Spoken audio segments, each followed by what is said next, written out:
मेहता जी, आज छुट्टी के दिन हमें क्यों दफ्तर आना पड़ा? अरे भाई,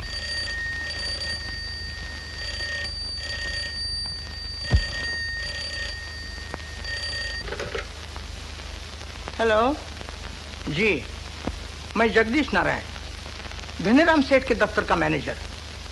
कौन? सेठ जी? धनीराम सेठ जी? नहीं, अभी नहीं आए। उनके घर पर फोन कर देखिए। वहां नहीं है तो आते ही होंगे। आपका नाम क्या कहा? कैलाश चंद? जरा फिर कहिए। काला चश्मा? हाँ हाँ, लिख लिया। काला चश्मा। आप आएंगे यहाँ? जी, मैं कह दूंगा सेठ जी से। काला चश्मा, काला चश्मा। मेहता जी, कुछ बोनस वोनस मिलने की आशा है या नहीं?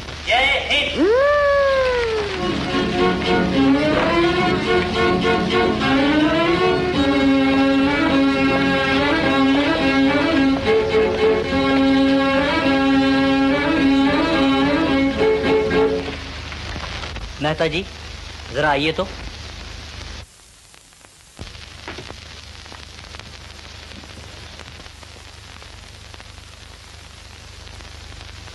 ये फोन कब आया था? किसने लिया था, तुमने? जी, मैंने। आपके आने से जरा पहले। वो आने वाले हैं आपसे मिलने यहीं। खैर, बैठो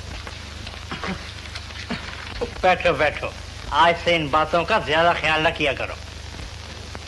हाँ, तो मेहता जी, अब हमें आजादी का पूरा पूरा फायदा उठाना चाहिए। जी। जिस तरह अंग्रेज सौदागरों ने अंग्रेजी हुकूमत में अपने हाथ रंगे, उसी तरह हमें भी अपनी सरकार के सहारे अपने कारोबार को बढ़ाना चाहिए। इसलिए हमने 3 नई कंपनियां खोलने का इरादा किया है। इस तरकीब से हम इनकम टैक्स के लाखों रुपए बचा लेंगे। मगर सेठ जी, इनकम टैक्स तो देना ही चाहिए। अब तो अपनी सरकार है। बेशक बेशक, हम कोई सरकार को धोखा नहीं देना चाहते। बल्कि उसी बचत से जलसों, दावतों, चंदों, फंडों और अफसरों की खातिरदारी का खर्च निकालेंगे। आखिर ये भी तो देशकारी काम है, क्यों? क्यों नहीं सेठ जी, देशकारी काम तो है ही। हाँ, तो इन नई कंपनियों का सारा हिसाब किताब आपके जिम्मे होगा। घबराइए नहीं, काम बढ़ जाने से आपको जो ज्यादा मेहनत करनी पड़ेगी, उसके लिए हर एक कंपनी के 5-5 शेयर्स आपके नाम कर दिए हैं। लीजिए, इन कागजों पर दस्तखत कर दीजिए ताकि इन्हें वकील साहब अपने साथ लेते जाएं। सेठ जी, आपका कहना तो। कहो कहो, रुक क्यों गए? मुझे इस जोखिम में न डालिए, मुझे उलझनों से डर लगता है। अजी, उन उलझनों को सुलझाने वाले हमारे वकील साहब जो अपने साथ हैं। क्यों वकील साहब? हाँ हाँ मेहता जी, आप तसल्ली रखें, इसमें घबराने की कोई बात नहीं। मगर वकील साहब, ये बड़े आदमियों के चौसले हैं। तो क्या तुम बड़े आदमी नहीं बनना चाहते? क्या सारी उम्र 150 रुपए महीने पर बिताओगे? ये तो सेठ जी की मेहरबानी समझो, वरना इन्हें हिस्सेदारों का कोई घाटा है। अब भी न मानोगे तो जिंदगी भर क्लर्क ही रहोगे, क्लर्क। ये सब ठीक है वकील साहब, पर मुझे कायदे कानून की। कायदे कानून के लिए हम जो मौजूद हैं। कानून को मोम की नाक समझते हैं हम, जिधर चाहे मोड़ तोड़ कर रखते हैं। हाई कोर्ट तक झूठ को सच कर दिखाएं। जरा ठंडे दिल से सोचो मेहता, आजादी की तरह लक्ष्मी भी बड़ी मुश्किल से हाथ आती है। घर आई देवी को यूं ना ठुकराओ। लो, कर दो दस्तखत।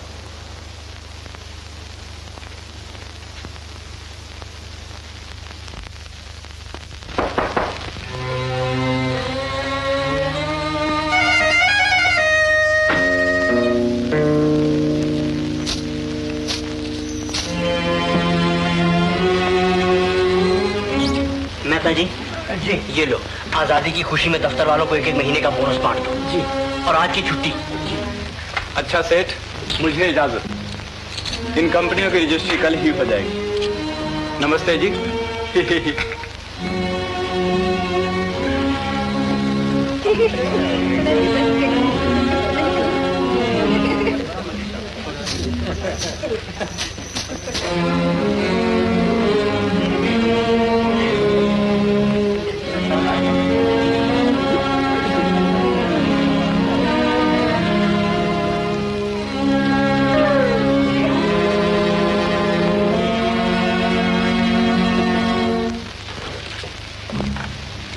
जय हिंद मेहता जी।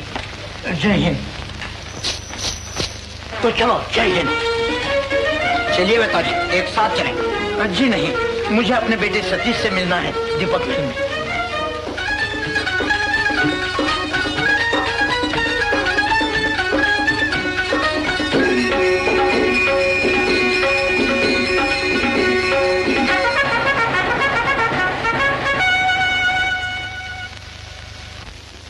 अगस्त, पुलिस रेडियो बुलेटिन नंबर 17।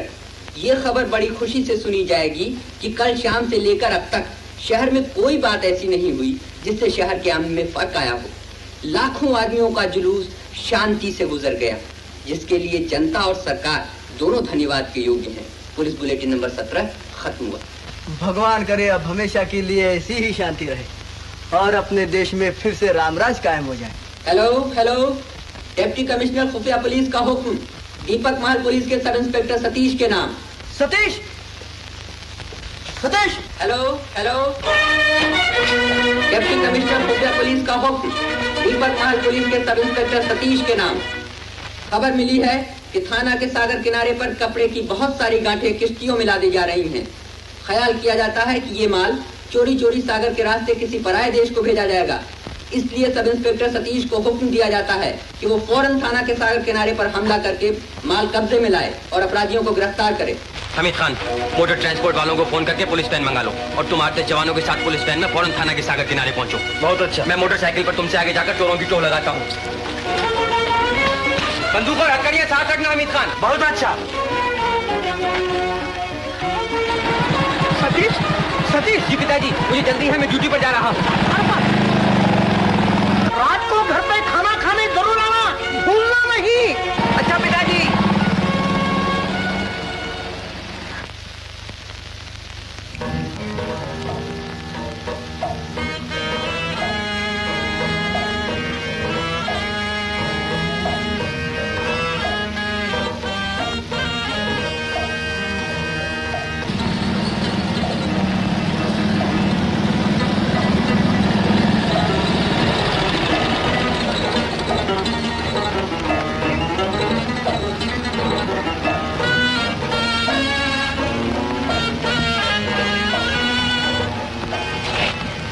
कौन होगा?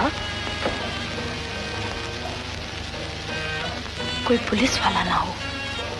अफजल, कितना माल भरा गया है कश्ती में और कितना वक्त लगेगा अभी? यही कोई आधा घंटा और। वो देखिए।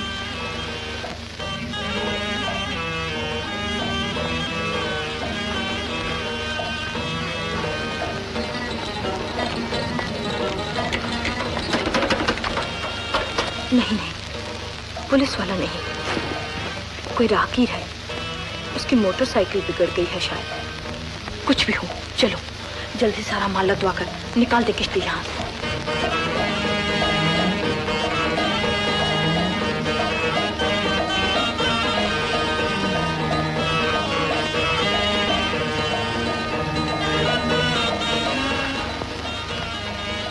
अभी तक हमारी पुलिस वैन क्यों नहीं आई? कहीं ये किश्ती निकल न जाए। इसे किसी न किसी तरह रोकना चाहिए।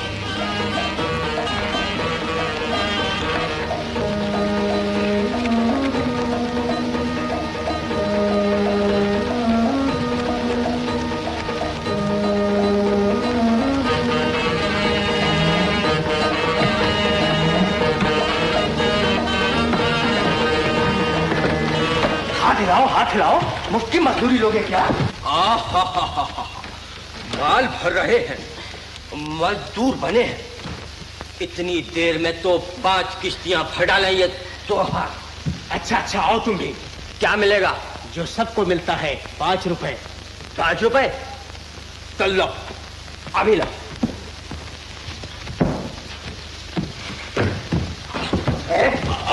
माफ कर। जल्दी करो।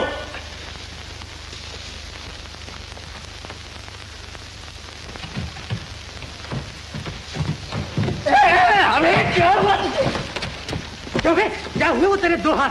तुझे 4 हाथ चाहिए? 4? गड़बड़ कहीं का। उठाओ उन गौठों को।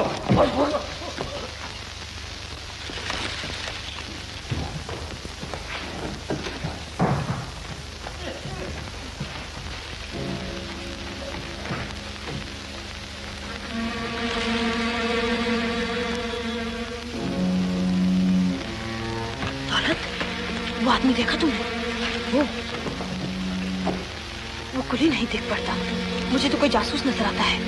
उसके यहाँ होने में खतरा है। खत्म कर दो उसे और किश्ती रवाना कर दो फौरन। बाकी माल रहने दो।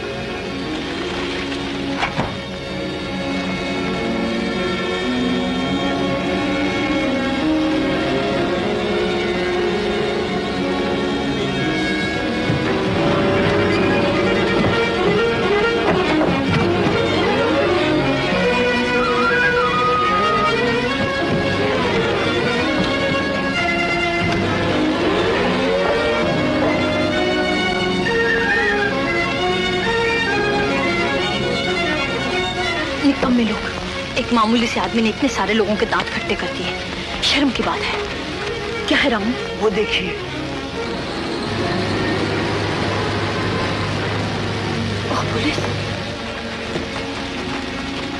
Police lorry. अब क्या होगा? उधर पुलिस, इधर जासूस। बस अब एक ही तरकीब है जासूस को फांसने की। तुम दोनों मुझे पकड़कर घसीटना शुरू कर देना। मैं मदद के लिए चिल्लाऊंगी। जैसे ही वो जासूस मेरी मदद को आए, तुम पुलिस पहुंचने से पहले किश्ती निकाल ले जाना, समझे? और पुलिस के हाथ कोई ना आने पाए, खबरदार। आओ, कोई आओ, मुझे बचाओ, बचाओ। उठाओ लंगर, छोड़ दो किश्ती। आओ, मुझे छुड़ाओ, मुझे छुड़ाओ, कोई आओ। इन बदमाशों को छुड़ाओ। आओ, बचाओ, बचाओ।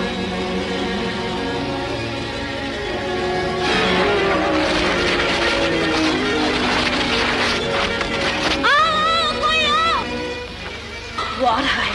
जैसे वो आए उस पर टूट पड़ना। कोई आओ, मुझे बचाओ।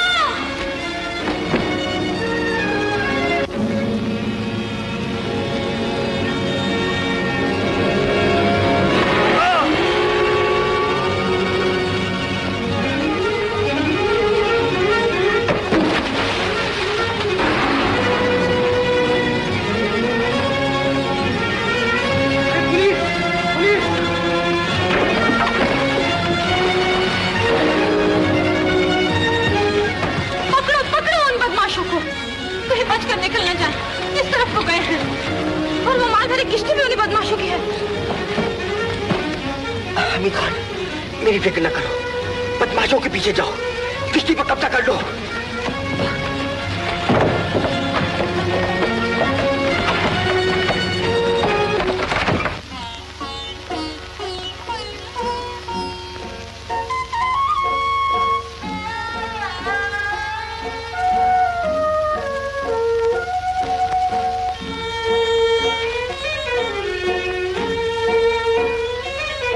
भगवान, आपके तो खून निकल रहा है।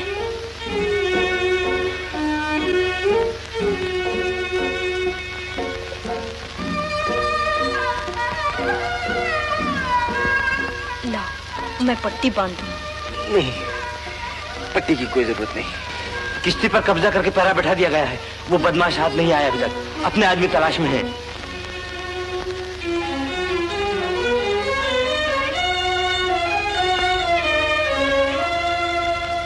तुम कौन हो? एक परदेसी। नाम क्या है तुम्हारा? मोहिनी, बदनसीब, कमबख्त, कर्मोजली मोहिनी। मुझे मैं तुम्हारी राम कहानी नहीं सुनना चाहता। सिर्फ मेरे सवाल का जवाब देती जाओ। बंबई में कब से हो? 4 महीनों से। कहाँ रहती हो? बंबई के मेनका संगीत स्कूल में। वहां से यहाँ उन बदमाशों के साथ माल भरी किश्ती के पास? हाँ, मुझे पकड़कर वो बदमाश अपने साथ उसी किश्ती में ले जाना चाहते थे, न जाने कहाँ, किस लिए। मगर तुम उन बदमाशों के फंदे में कैसे आ गई? नौकरी के लालच से।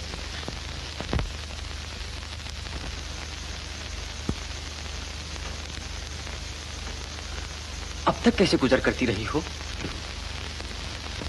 उसी संगीत स्कूल में काम करती हूँ। फिर दूसरी नौकरी का लालच क्यों किया? जो कुछ स्कूल से मिलता है उससे गुजारा नहीं होता।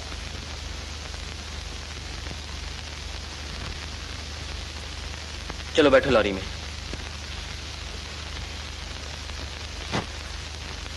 चलो, हमारा वक्त जाया ना करो।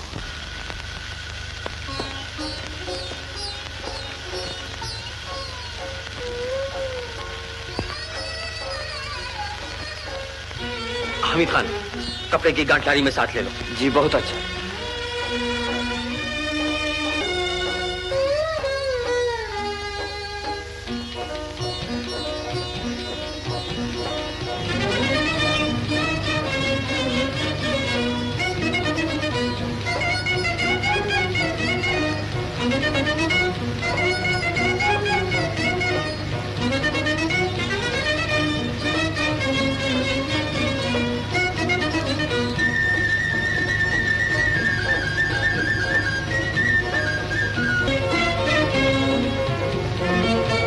ड्राइवर, गाड़ी रोको।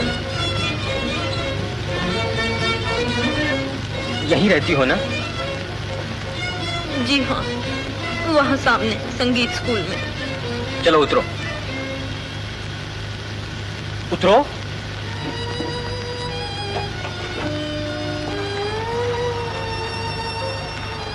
जाओ, जाके सो जाओ चुपके से।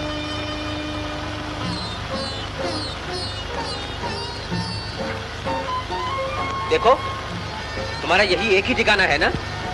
जी हाँ, आपका बहुत बहुत शुक्रिया। ड्राइवर, चलाओ।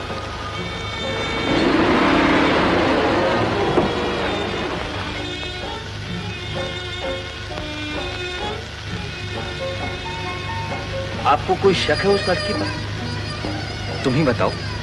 मेरे ख्याल में तो वो लड़की बिल्कुल बेकसूर है। मेरा भी यही विश्वास है कि वो निर्दोष है बेचारी। ड्राइवर, मुझे पिताजी के यहाँ जाना है।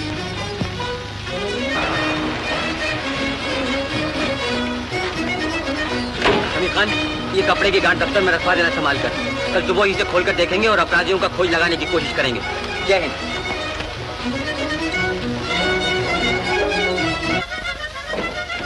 नमस्ते।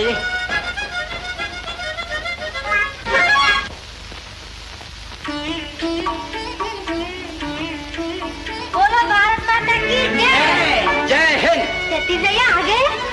हेलो हरीश भैया। ओ सतीश भैया। हे भगवान, ये क्या हुआ मेरे बेटे को?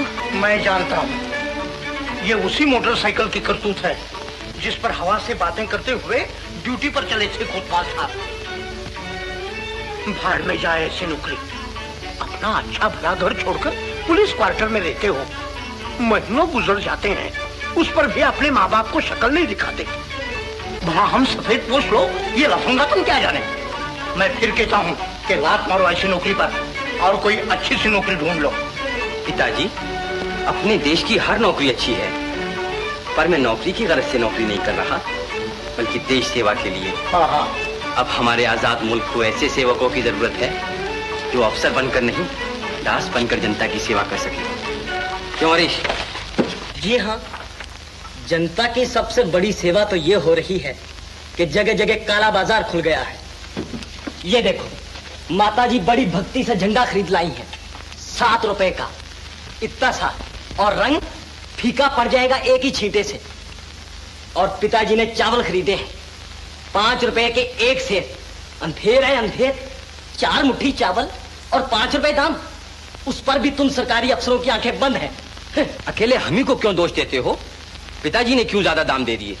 तुम लोग ज्यादा दाम देना बंद कर दो तो फिर देखो, जब कोई खरीदार न रहेगा, काला बाजार न रहेगा। खरीदार बेचारा जरूरत का मारा और कर ही क्या सकता है। सरकार तो है ही बेकार। बेकार क्यों? हम तुम्हारी हर तरह से मदद करने को तैयार हैं। तुम हमसे कुछ कहो भी। हम क्यों कुछ कहे किसी से, बल्कि लोगों को लाखों रुपए बटोरते देखकर मेरा अपना जी चाहता है कि मैं भी काला धंधा शुरू कर दूं। जरा कर तो देखो। सबसे पहले मैं ही हूंगा तुम्हें हथकड़ी लगाने वाला, चाहे ये देखकर पिताजी और माताजी का कलेजा ही क्यों न दहल जाए। मेरा कलेजा क्यों दहलने लगा? मुझे आप चिढ़े इन बातों से। वो रहे चावल जो तुम्हारे पिता खरीद लाए हैं काली कीमत देकर, मानो महंगे दामों पाप मोल लाए हैं। मैं ऐसे चावल पकाकर अपना घर अपवित्र न करूंगी। जय देवी, अन्नपूर्णा देवी की जय। आओ आ बेटी।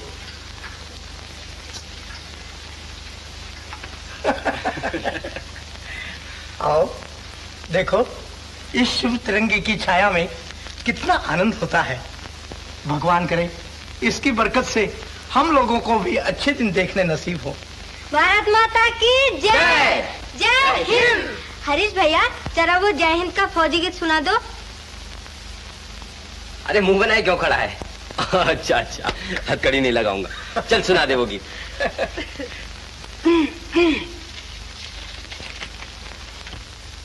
जय हिंद कहो, जय हिंद कहो, जय। वो बॉटल लाना जरा। हमीद खान, अभी तक हमारी कामयाबी अधूरी है। कल वो बदमाश हाथ से निकल गए। आज कपड़ा बेचने वालों का खोज मिल जाए तो अच्छा, वरना बड़ी फत होगी। अपना फर्ज तो कोशिश करना है सतीश।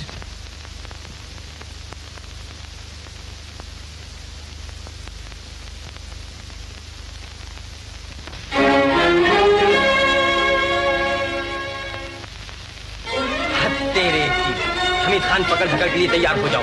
मिल गया, मिल वालों का नाम मिल गया। ये देखो, ताजमहल मिल्स लिमिटेड।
बिहारी लाल, ट्रांसमीटर चलाओ।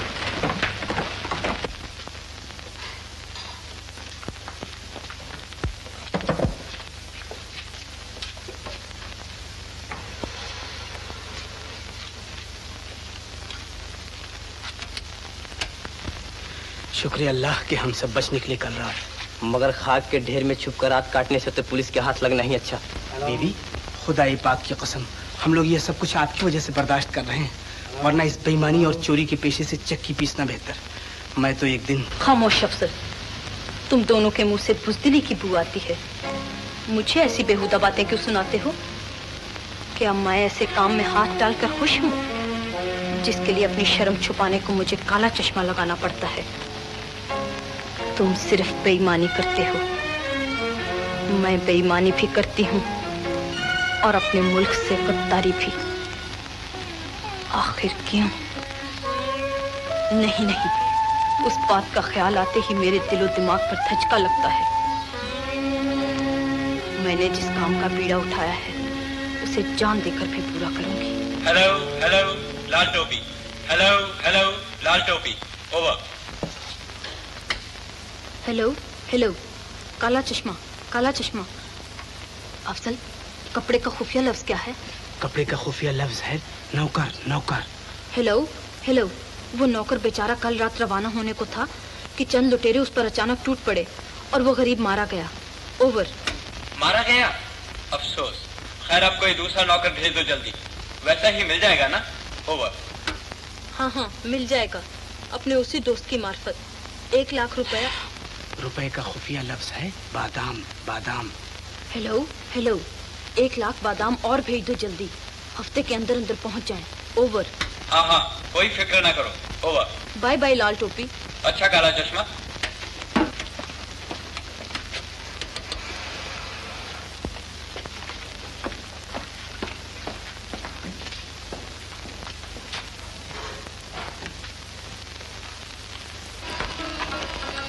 अफसल, अभी जाकर मैं सेठ से नए माल की बात पक्की कर लेती हूँ।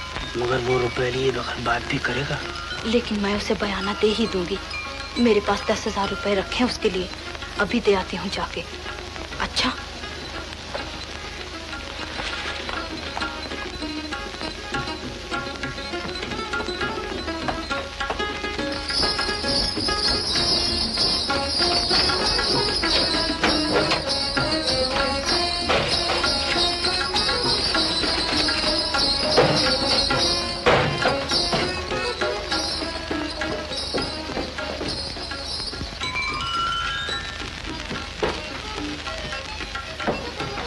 आप। नमस्ते। नमस्ते। मुझे पहचान लिया तुमने? क्यों नहीं, पुलिस वालों को पहचानना क्या मुश्किल है। और आप तो वो संगीत स्कूल यही है क्या? हाँ हाँ आइए।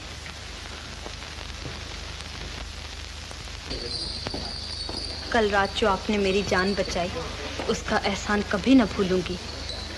मुझे अब मालूम हुआ कि पुलिस वाले भी हमदर्द हो सकते हैं। क्यों नहीं, पुलिस वाले भी आखिर इंसान हैं, उनके भी दिल होता है और मेरा दिल तो बहुत बड़ा है। जरा संभाल के रखना, कहीं कोई चुरा न ले जाए। वाह, दिल भी कोई कपड़े की गांठ है कि चोर चुरा ले जाए? अजी, कपड़े की गांठ का चोर पकड़ना तो आसान है, मगर दिल का चोर बड़ी मुश्किल से हाथ आता है।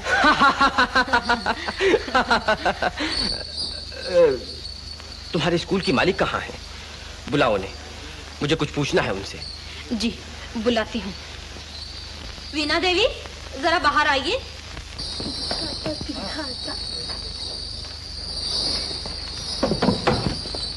वीना देवी, आप हैं खुफिया पुलिस के अफसर जिन्होंने कल रात मेरी जान बचाई। नमस्ते। नमस्ते। कब से है ये स्कूल? 4 साल से। कितनी लड़कियां आती हैं यहाँ शिक्षा लेने? दिन भर में 15-20। क्या क्या सिखाया जाता है? नाच और गाना। वीना देवी जरा अपने यहाँ के काम का नमूना दिखा देने। हाँ हाँ बड़ी खुशी से। बैठिए। हो कमाल है कमाल। ओहो बहुत देर हो गई, अब मुझे इजाजत दीजिए। नमस्ते। नमस्ते। ओह माफ कीजिए।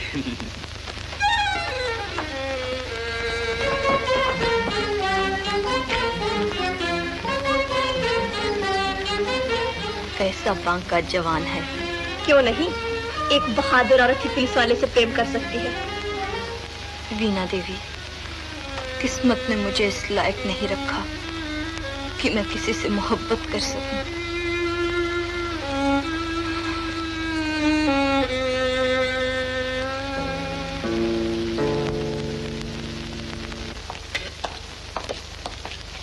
लीजिए सेठ, अपने ताजमहल मिल के मालिक राय साहब को आज बचा लिया, नहीं तो ताजमहल का मुकुट जेल की टोपी से बदल जाता। न जाने उस सब इंस्पेक्टर को मुझसे क्या दुश्मनी थी कि हाथ धो के पीछे पड़ गया कमबख्त। कौन है वो सब इंस्पेक्टर? अजी कोई सतीश है, सतीश। भला वो कल का छोकरा हमसे क्या बहस करता है। हमने उल्टा साबित कर दिखाया कि अपने ताजमहल मिल के मालिक राय साहब बिल्कुल बेकसूर है और वो माल मिल के मैनेजर और दरबानों की साजिश से चोरी हुआ। अच्छा, अब आप दोनों तशरीफ ले जाइए, मुझे एक व्यापारी का इंतजार है। व्यापारी का या किसी व्यापारी का? सेठ वो रंगीले आदमी। अजी इनके लिए तो ये मशहूर है कि सेठ धनीराम की कमाई अफसरों या अफसराओं ने खाई।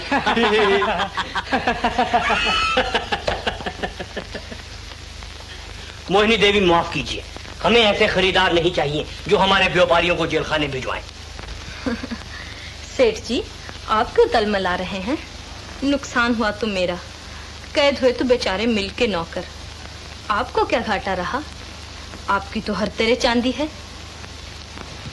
ये लीजिए, 10,000 पेश की। मुझे उतना ही माल और चाहिए।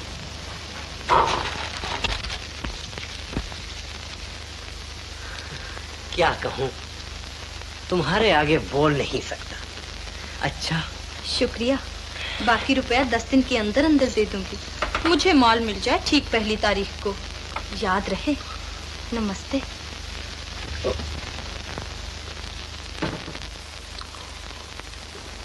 मेहता जी, जरा अंदर आइए।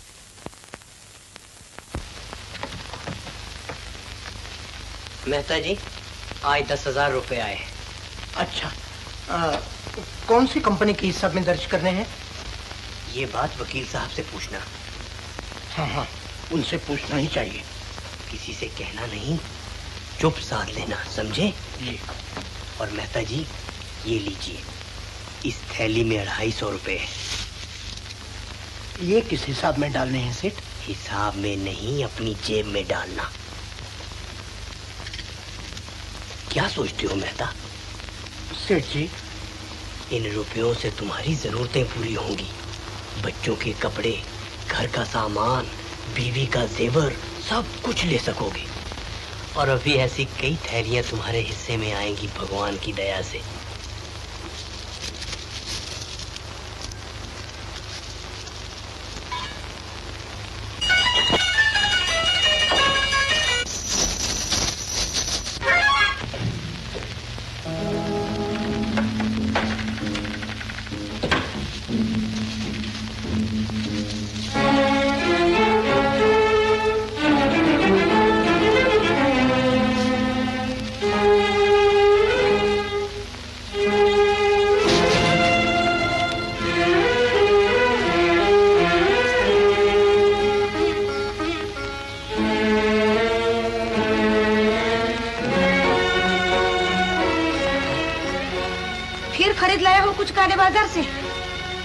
देखूं तो? काले बाजार से नहीं, अपने दफ्तर से लाया हूँ। रुपए हैं रुपए। कैसे रुपए? तनख्वाह थोड़ी मेरी हो गई आज। अभी पहली तारीख को तो 15 दिन पड़े हैं। और तनख्वाह नहीं, सेठ जी ने इनाम दिया है। उन्हें किसी काम में बड़ा फायदा हुआ है, इसलिए। सेठ जी को 20 बरस में क्या आपके ही फायदा हुआ है? आज ये नई बात क्या हुई? अब तुम्हें कोई कैसे समझाए? मैं सब कुछ समझ गई। क्या समझ गई तू? मैंने किसी की चोरी की है? बेसमझ, बेअक्ल, मूर्ख।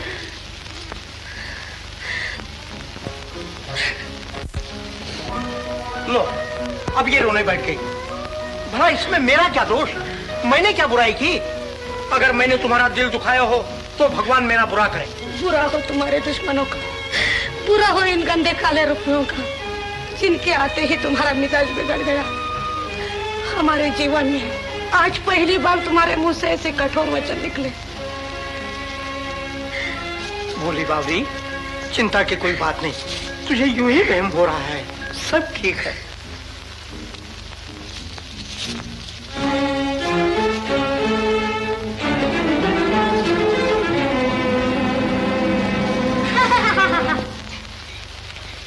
पिताजी,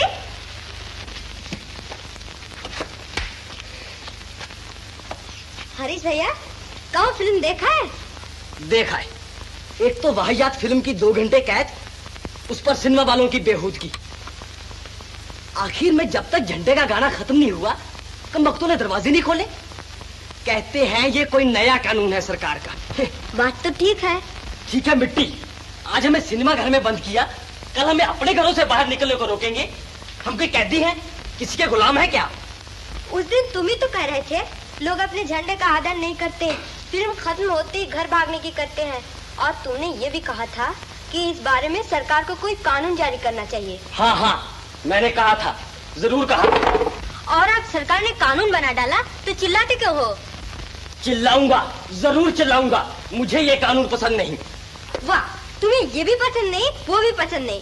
हाँ हाँ, मुझे ये भी पसंद नहीं, वो भी पसंद नहीं, सरकार की कोई बात पसंद नहीं। सच पूछो तो मुझे सरकार ही पसंद नहीं। पिताजी, सुना आपने? हाँ हाँ, सुन रहा हूँ। हरीश, तुझे एक ना एक दिन। मुझे एक ना एक दिन? पिताजी क्या होगा? पागल खाने जाना होगा, और क्या? पागल खाने जाना होगा।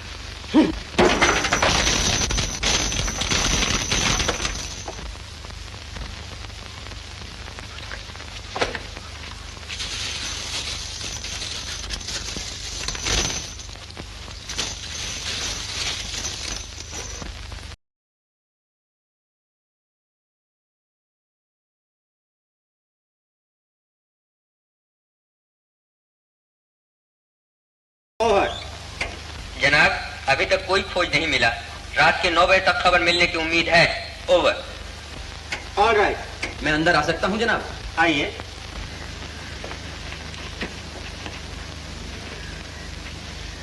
सतीश, पिछले कई महीनों में तुमने जिस बहादुरी और दिलेरी से काम किया है, उसके सिले में होम मेंबर साहब के मंजूरी से तुम इंस्पेक्टर बना दिए गए हो। मेरी तरफ से मुबारक। जनाब का बहुत बहुत शुक्रिया। अच्छा, अब तुम जा सकते हो। रात को 9 बजे यहाँ हाजिर रहना। काश कि उन बदमाशों का गिरोह हमारे हाथ लग जाए किसी तरह।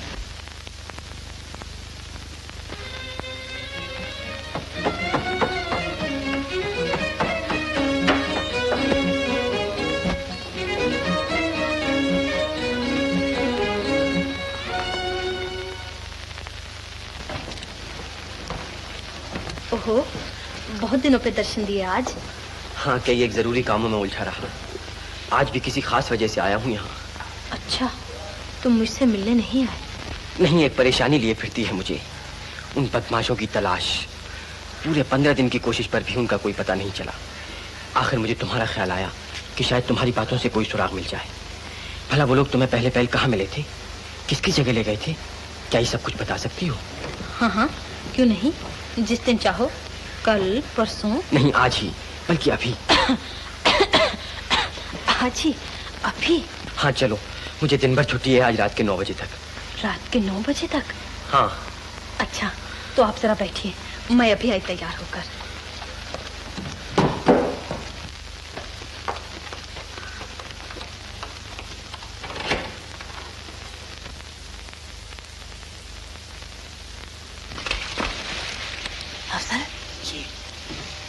मेरा इस वक्त तुम्हारे साथ जाना मुमकिन नहीं। तुम खुद ही सब कुछ कर लेना। दिन भर गांठों की निगरानी करना। शाम को अंधेरा होते ही माल महिम के सागर किनारे ले जाना और किश्ती में भरकर किसी ना किसी तरह 9 बजे से पहले रवाना कर देना और मेरा इंतजार करना 10 साढ़े 10 बजे तक।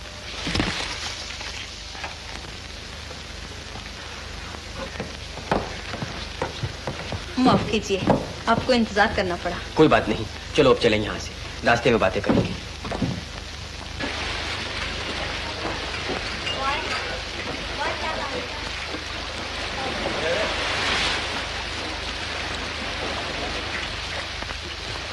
वो तुम्हें यहीं मिला था?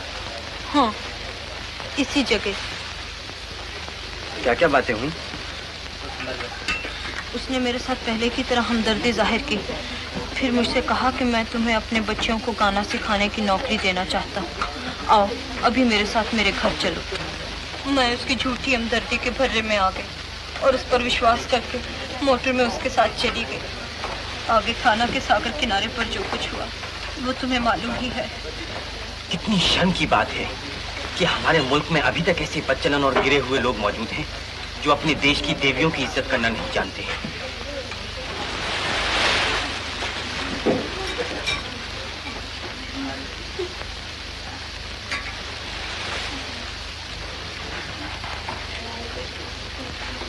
दो चाय दो।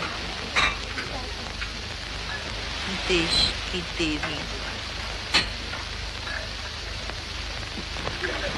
लीजिए मालिक, वो ग्राहक 2 ठंडे लेमन मांग रहे हैं। अपने पास तो एक ही है।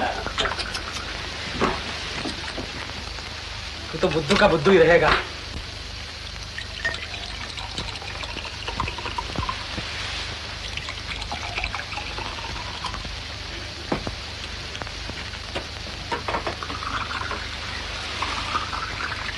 ये देख, इस तरह होते 1 से 2।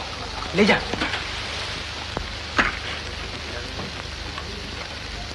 अजी दुकानदार महाशय। हाँ जी। जरा से लेमन के बदले इतना कीमती पानी क्यों मुफ्त में दे रहे हो?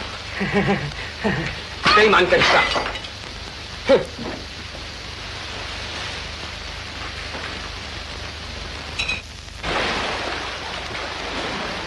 क्या देख रही हो मोहिनी?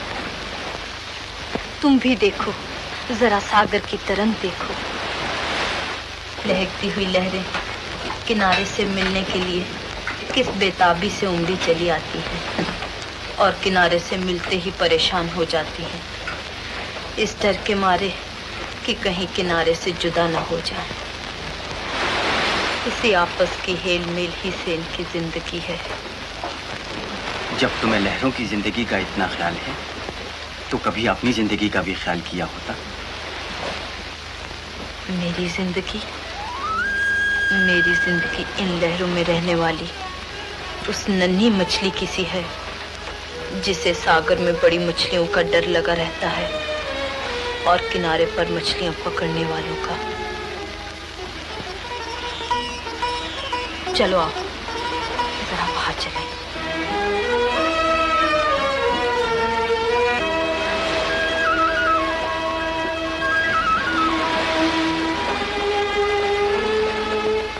मोहिनी, तुम उदास हो।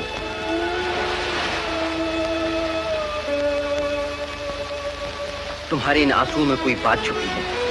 अपने आंसुओं का भेद बता दो मुझे। दुनिया की जहरीली हवा में जिंदा रहने के लिए आंसुओं का नमक चखना बहुत जरूरी है। काश कि ये नमकीन अमृत सागर के खारे जल में मिल जाए और मेरी तबीयत का तूफान समुद्र के जोश में बेहोश हो जाए।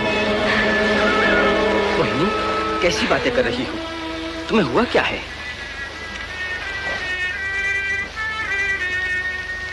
हुआ क्या है?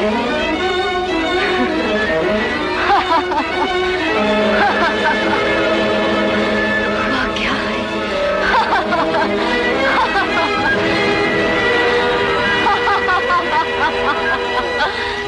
दिले नादान, तुझे हुआ क्या है?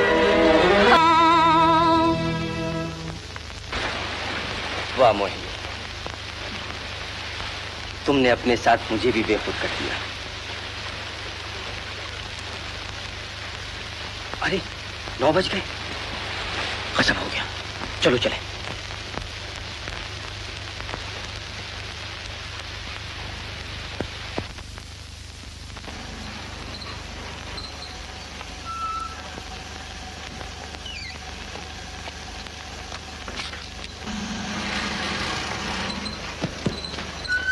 माल रवाना हो गया?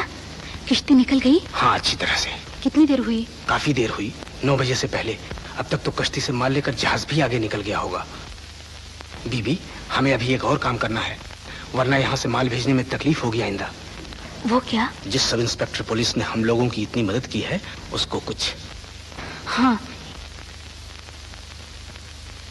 ये देखो घड़ी, उसी के लिए लाई हूँ। कहाँ है वो? चलो। हेलो हेलो, महिम के सागर किनारे से बोल रहा हूँ। चोरी का कोई सुराग नहीं मिला अभी तक।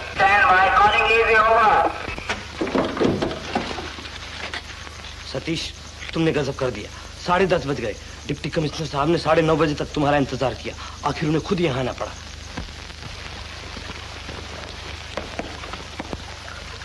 तुम कहाँ थे सतीश? मेरे कहने पर भी याद न रहा कि तुम्हें 9 बजे पहुंचना था दीपक महल। मैं शर्मिंदा हूँ, मुझे माफ कर दीजिए। माफ कर दीजिए।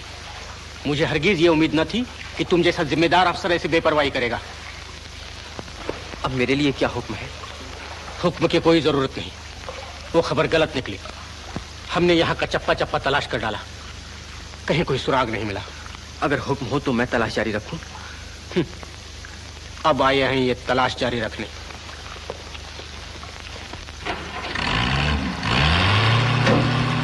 हेलो हेलो, मैं माहिम के सागर किनारे से बोल रहा हूँ। चोरों का कोई सुराग नहीं मिला। हम लोग वापस हेडक्वार्टर आ रहे हैं।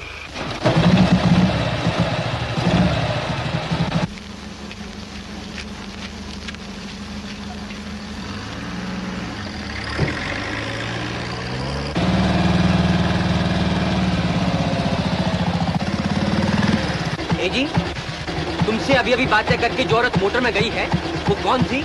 तुम कौन हो पूछने वाले? मैं हूँ खुफिया पुलिस का अफसर इंस्पेक्टर सतीश। वो औरत कौन थी? मैं नहीं जानता वो कौन थी। यहाँ सैकड़ों लोग आते जाते हैं दिन रात, हम किस चीज का पता रखें?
ओवर। हेलो हेलो, काला चश्मा नौकर अच्छी तरह से रवाना कर दिया है। ओवर। शाबाश। और सुनो, हमारे यहाँ एक खास जलसे के लिए आतिशबाजी की सख्त जरूरत है। ओवर। आतिशबाजी? बंदूकें और गोलियां। ऐसे मुश्किल और नाजुक काम अब मुझसे न होंगे। ओवर। घबराओ नहीं, तुम्हें इस काम का बहुत बड़ा इनाम मिलेगा। Over. Hello hello hello hello. Over. बीबी,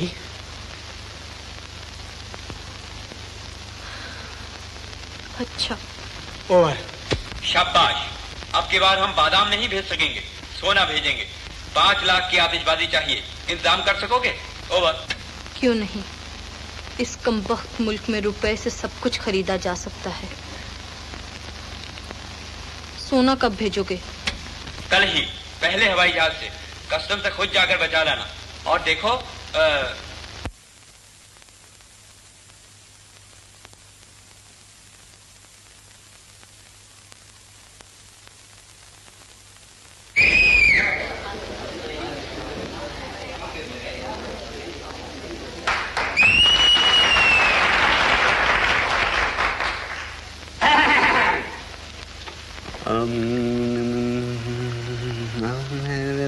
सेठ तुम्हारा पेट? ये तो बढ़ता ही जाएगा। क्या चाला? अरे कहाँ ले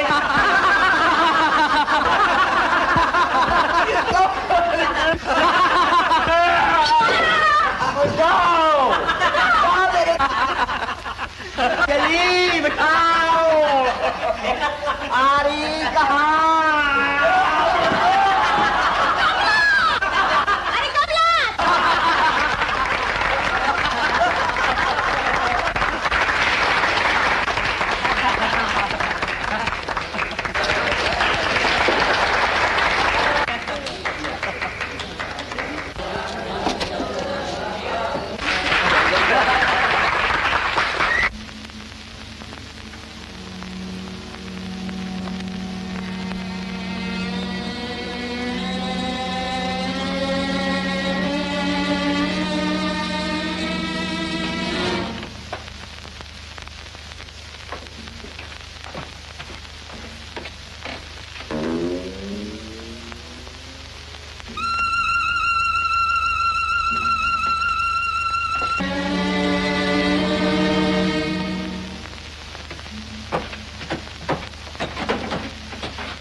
कोई नहीं।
इंस्पेक्टर सतीश की मोटरसाइकिल। गाड़ी रोको।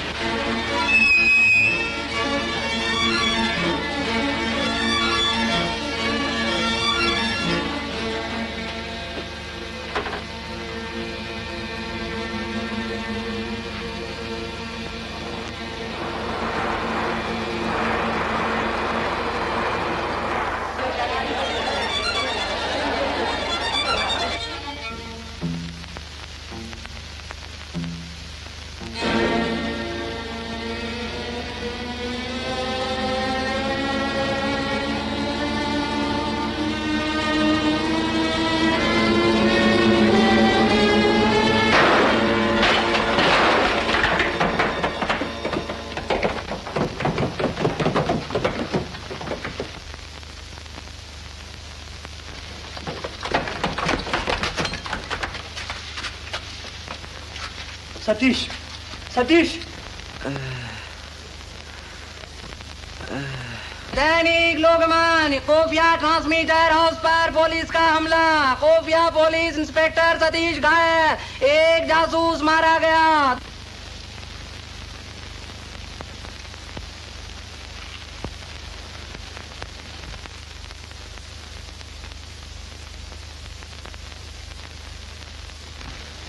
शुक्र है ऑपरेशन कामयाब हुआ और तुम्हारी जान बच गई।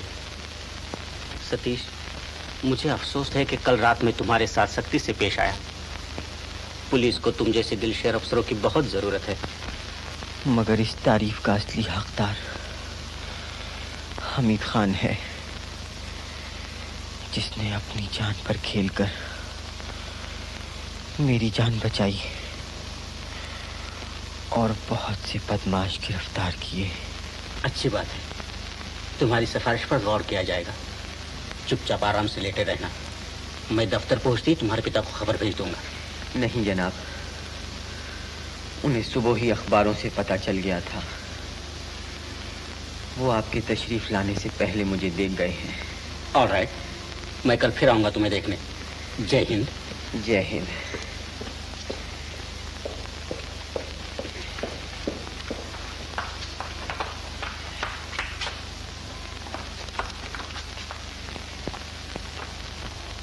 मोहिनी, तुम?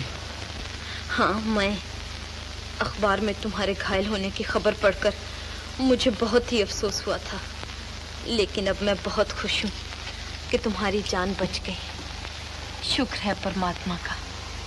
तुम एक वीर सिपाही, मनचले नौजवान और सच्चे देश सेवक हो।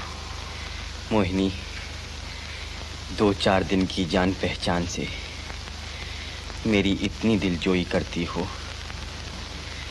तुम कितनी अच्छी हो। मैं अच्छी नहीं, बुरी हूँ, बहुत बुरी हूँ। ऐसा क्यों कहती हो? इसलिए कि मुझे भागिन के बुरे सितारों का साया पड़ गया है तुम पर। जी में आता है कि अपनी बदनसीबी साथ लेकर तुमसे कहीं दूर चली जाऊं।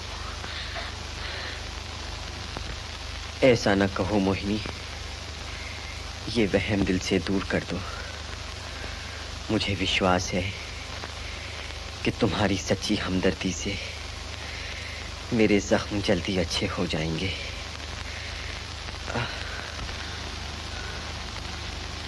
तुम्हें बोलने से तकलीफ होती है ना? चुपचाप लेटे रहो और मुझसे इशारों में बातें किए जाओ। सर सहला दूं? पाँव दबा दूं?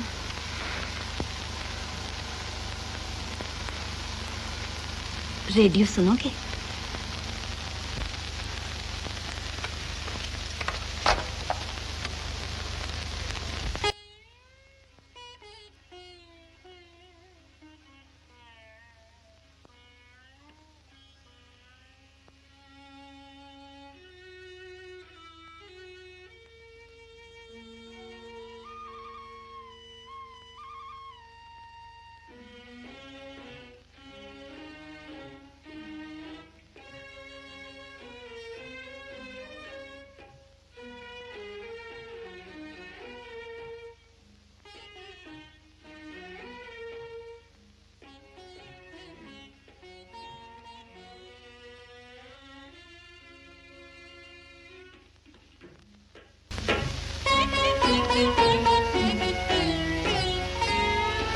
तुम इनकी पत्नी हो?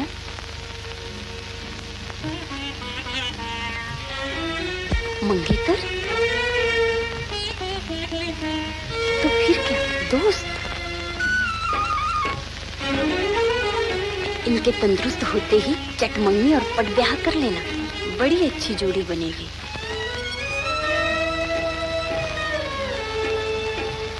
ये तो बेशक बड़े अच्छे हैं, मगर मैं इनके लायक नहीं। क्यों? तुम में किस बात की कमी है? सुंदर और शरीफ हो, पढ़ी लिखी, भोली भाली और नेक मालूम होती हो। अच्छा बहन, नमस्ते।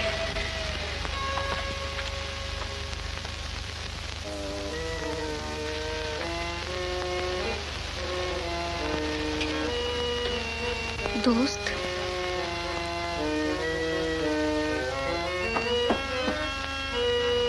मंगेतर,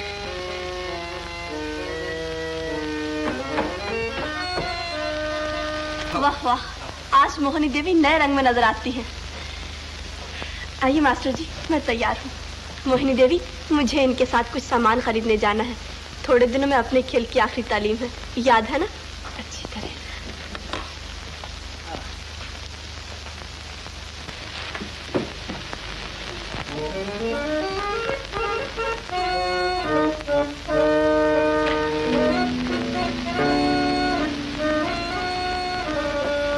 बीबी? दौलत, मेरी तबीयत बहुत सुस्त है आज। मगर आज तो हवाई जहाज से सोना आने वाला है बीबी। अफजल भी सुबह से वहीं गया हुआ है। ऐसा नाजुक और खतरनाक काम आपके बगैर कैसे होगा?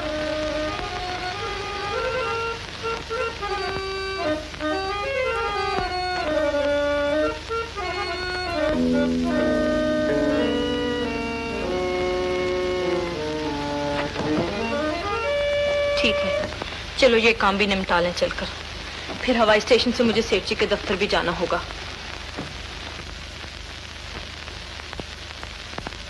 एक 1000 बंदूकें? यह तो सचमुच आग से खेलने वाली बात है। इसके लिए तो किसी फौजी गोदाम में सुरंग लगानी पड़ेगी। इतना मुश्किल काम। पहाड़ मालूम होता है, पहाड़। उस पहाड़ को गिराने के लिए ये जो है, क्या सोना? हाँ, इससे तो लोहा भी पिघल जाए और सोना भी ऐसा जिससे आंखें चकाचौंध हो जाएं। वाकई खरा सोना है, असली कुंदन। मेहता जी, जरा बारूद भाई हथियार वालों को बुलवा लेना जल्दी से।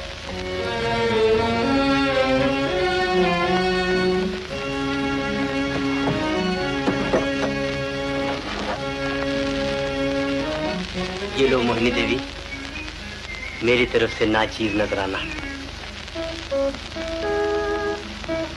मेरे लिए? हाँ, तुम्ही ने कहा था ना अभी, सोने से लोहा भी पिघल जाता है इससे शायद तुम्हारा कड़ा दिल भी नर्म हो जाए। मेरा दिल तो लोहे से भी ज्यादा सख्त है। हीरा है हीरा, आग में डालो तो कीमत कम ना हो, मिट्टी में मिला दो तो चमक में फर्क ना आए।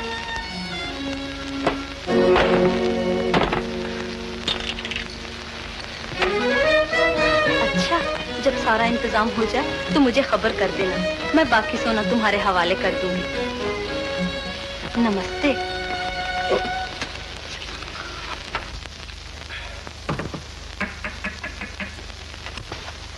कहो सेठ। आओ बारूद भाई, कैसे याद किया आज? मैं पुराने दोस्तों को कब भूलता हूँ। तुम शायद भूल गए होगे, मैंने तुम्हारे दोस्त जान बार्बर को फौजी गोदाम में नौकरी दिलवाई थी गए साहब। मुझे खूब याद है सेठ, और ये भी याद है कि तुमने उस काम के मुझसे 5000 लिए थे। ऐसी बातें मुझे कम याद रहा करती। सुनो, अगर तुम्हारे दोस्त जॉन बार्बर की मदद से अपना एक काम हो जाए,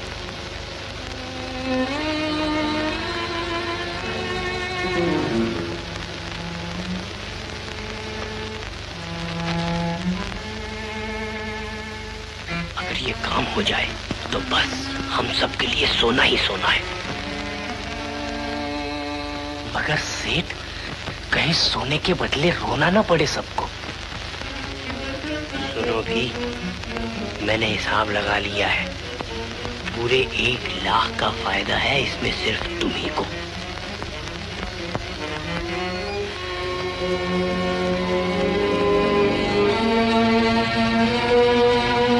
अच्छा सेठ, कोशिश कर देखता हूँ, बाकी अल्लाह मालिक है।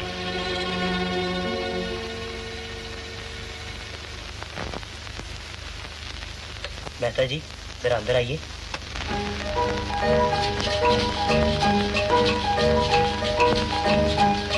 मेहता जी। जी।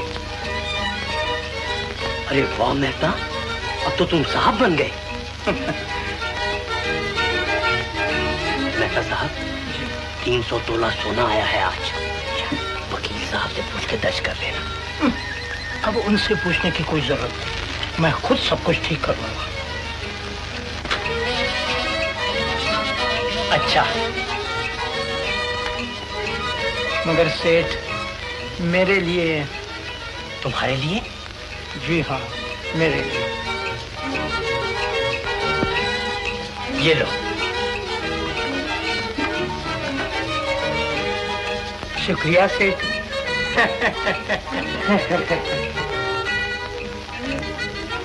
अरे इस जोखम को रखूंगा कहाँ?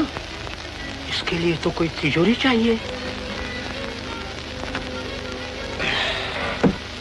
अपने यहाँ 2-1 तिजोरियां फालतू हैं तो सही, पर दफ्तर का माल। क्यों नहीं, दफ्तर का माल तुम्हारा माल है, ले जाओ बेशक अपने घर।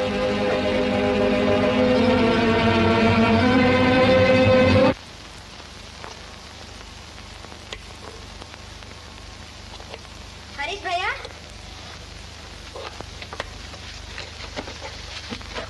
देखा फौजी वजीर ने क्या कहा है?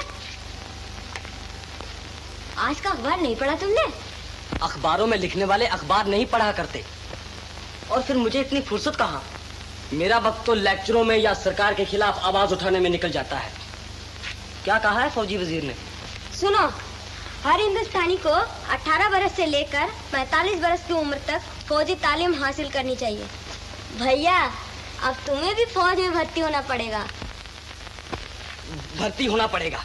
देखा, अव्वल तो ये लोग सोए रहेंगे, और अगर उस नींद में कभी कुछ बड़बड़ाने लगेंगे तो वो भी गलत सलत। 18 से 45 की उम्र गलत है। 18 से 25 वर्ष तक की फौजी तालीम बहुत काफी है। इसलिए कि तुम आप 25 बरस से ज्यादा उम्र के हो और फौज में भर्ती होने से डरते हो। वाह, मैं क्यों डरने लगा?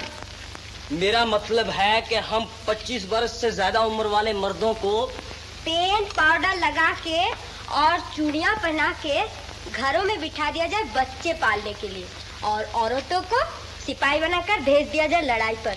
शट अप जुस्सी लड़की। भैया, पिताजी सच कहा करते हैं कि एक न एक दिन एक ना एक दिन क्या तुम्हें पागल खाने जाना होगा और क्या।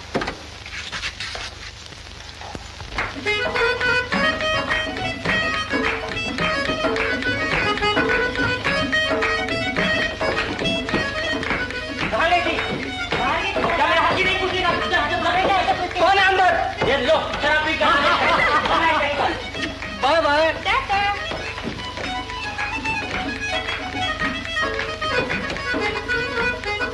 नमस्ते, गुड मॉर्निंग। अरे चला उठा तिजोरी। Good evening mister, good night.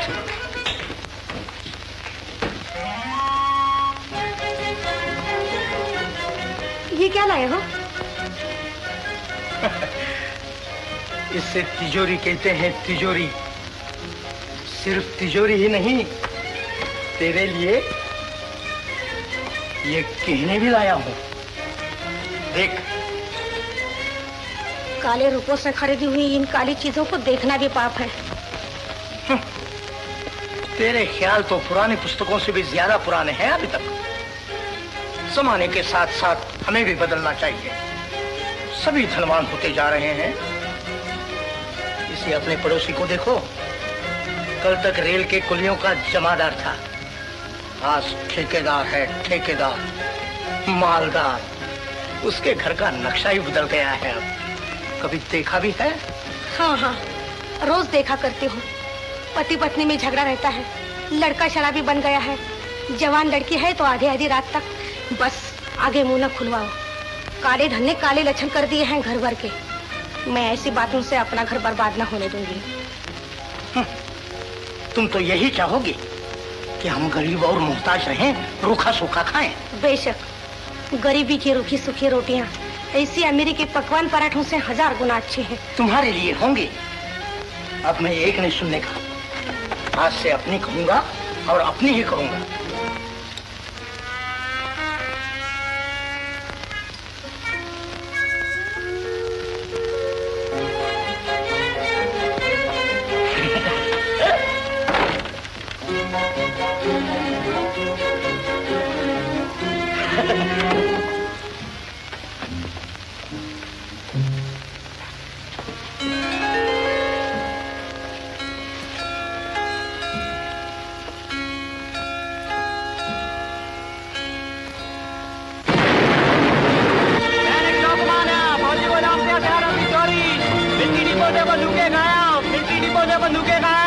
सरकारी बंदूकों की चोरी, सरकारी बंदूकों की चोरी। पुलिस चोरों की तलाश में, पुलिस चोरों की तलाश में। दैनिक मातृभूमि। दैनिक विश्वामित्र, फौजी गोदाम से हजारों बंदूकों और कारतूसों की चोरी। पुलिस सरगर्मी से सुराग लगाने की कोशिश में। क्यों सेठ, इसे पहचाना? ये है अपना पुराना दोस्त जॉन बार्बर। किस सफाई से फौजी डिपो की हजामत बनाई है मेरे यार ने। वाह, बहुत खूब, मुबारक जान। लो बारूद भाई, ये सोना पेश की। बाकी सोना मिलेगा जब सारे पार्सल रेलवे गोदाम में पहुंच जाएंगे तब। और देखो, पार्सल बड़ी होशियारी और चालाकी से तैयार करवाना। पैकिंग से किसी को गुमान तक न हो कि अंदर क्या है। कोई चिंता न करो सेठ, पैकिंग की निगरानी पर तो मैं अपने भाई वली जी को बिठाने वाला हूँ।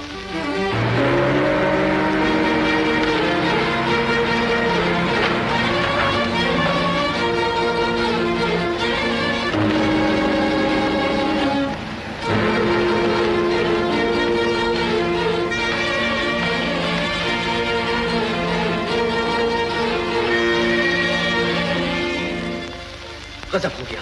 नर्स, पढ़ा तुमने? मिलिट्री डिपो से बंदूकें गायब। चोरों का अब तक कोई सुराग नहीं मिला। मुझे फौरन ड्यूटी पर हाजिर होना चाहिए। नर्स, मेरे कपड़े मंगवा दो, जल्दी। हाँ, अभी आपके जख्म अच्छे नहीं हुए। इस हालत में आपको अस्पताल छोड़ने की इजाजत नहीं मिल सकती। इजाजत नहीं मिल सकती।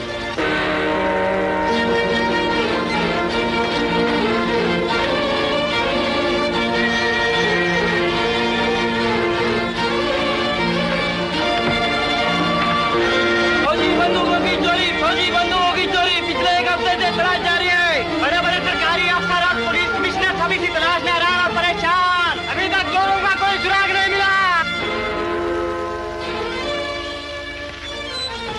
कोई नई बात? बड़ी सख्त गर्मी। होम मिनिस्टर साहब बहुत नाराज है।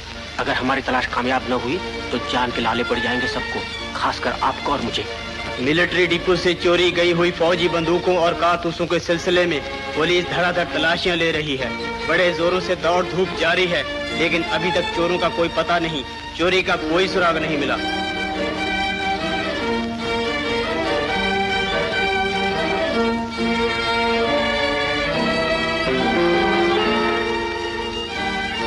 सतीश बाबू।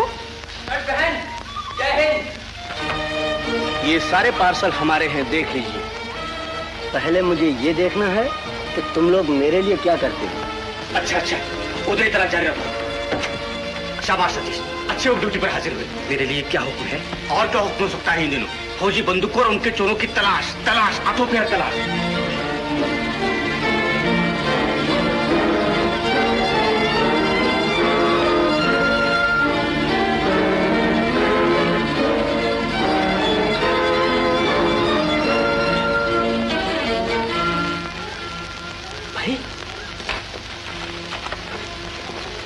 लो, खुश हो जाओ, सारे पार्सल रेल पर पहुंचा दिए हैं हिफाजत से। शाबाश। अरे पुलिस वैन हमारे घर के सामने किस लिए? देखो भाई, वो है इंस्पेक्टर सतीश। तो यही है वो शैतान, कहीं हमारी तलाशी लेने ना आया हो। चल को चला तू, आई भला टाल तू।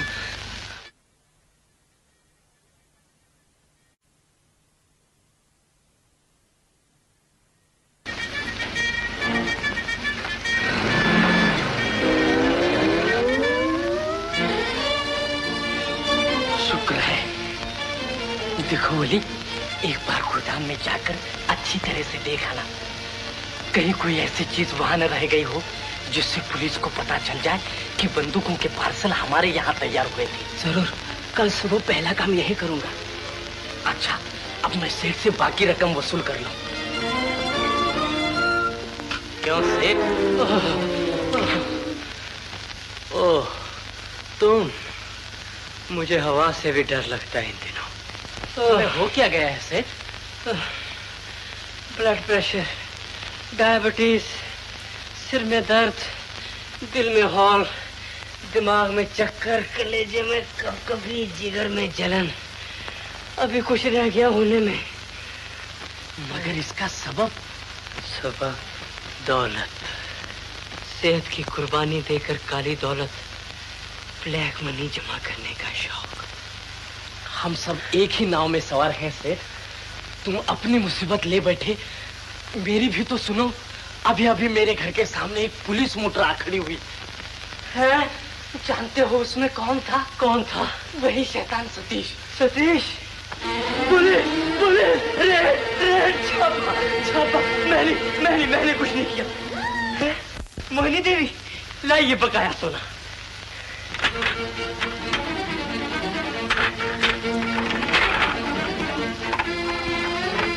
लो भाई, तुम्हारा बकाया है साफ। देखो मोहिनी देवी, रेल तक तुम्हारा माल पहुंचा दिया है हमने, आगे तुम्हारी अपनी जिम्मेदारी। आज रात के 11:30 बजे वाली पार्सल ट्रेन से 2 वैगन बुक करा लिए हैं। अब उन वैगनों में माल भरवाना और उन्हें यहाँ से चलता करना तुम्हारा अपना काम है। मगर पुलिस के गुर्गों से बचना, और खासकर उस इंस्पेक्टर सतीश से। तुम उसकी फिक्र ना करो। तो क्या उसे जानती हो तुम? नमस्ते। क्या हुआ सेठ? ये उठाकर उधर ले जाओ। अपने प्रोग्राम की तैयारी जारी है ना? हाँ, मास्टर जी गाना भी गा रहे हैं, लड़कियां पोशाक पहन रही हैं। क्यों सतीश आएंगे क्या? कौन जाने, वादा तो किया है आने का। मोहिनी, तुम तो दिल के साथ धीरज भी गवा बैठी हो। वो जरूर आएंगे और खुश होंगे देखकर हमारे पहले खेल की आखिरी तालीम। मेरे पापी जीवन की आखिरी करतूत।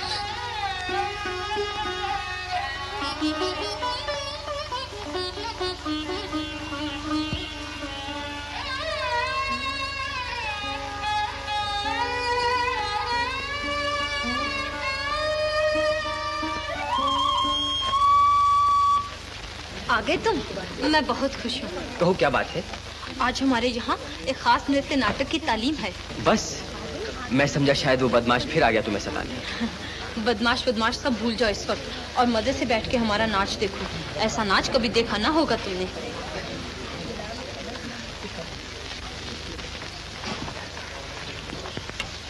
अफसर जी, इंस्पेक्टर सतीश यहाँ आ गए।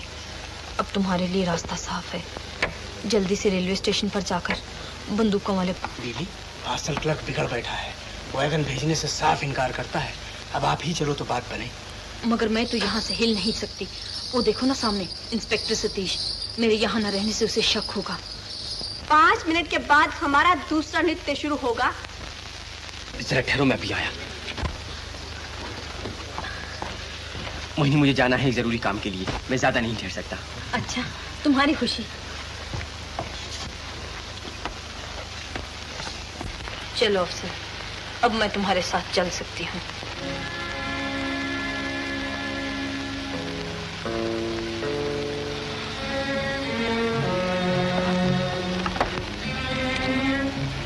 तुम लोगों का काम एक जंजाल है, जंजाल। कुछ लो तो मुसीबत, न लो तो मुसीबत।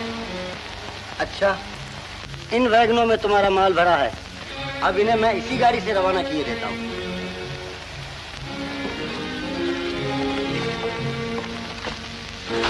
वो देखो,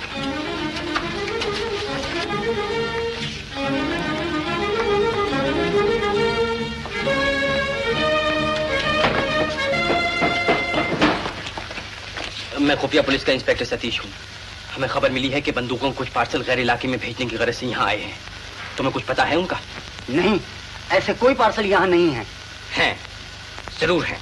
तो खुद ही देख लीजिए, आपके सामने सारा यार्ड खुला पड़ा है।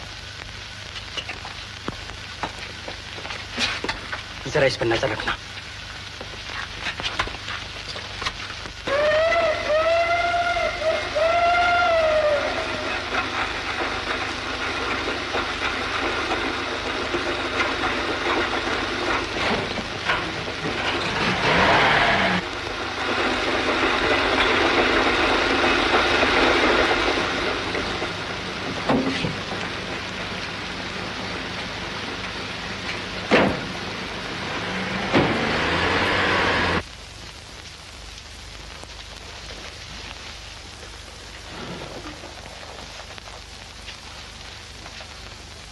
अरे भाई, छोड़ो ना, तुम भी ले लो अपना हिस्सा। सभी तुम्हारी तरह रिश्वत खाने वाले नहीं होते। अपने पास ही रखो ये बीमारी। ये लो, इंस्पेक्टर साहब भी आ गए। जनाब, ये क्लर्क नोटों का गट्ठा दराज से निकालकर अपनी जेब में डालने को था अभी। सच सच बताओ, ये रुपए तुमने किससे लिए? एक औरत से। औरत से? उसने किस बात के लिए रिश्वत दी तुम्हें? पापा, पार्सल गाड़ी के साथ 2 वैगन रवाना करने के लिए। वो पार्सल गाड़ी इस वक्त कहाँ है? उस गाड़ी को यहाँ से गए कुल 5 मिनट हुए, मगर वो गाड़ी दादर स्टेशन के यार्ड में आधा घंटा ठहरे। आओ, इसे हिरासत में रखो।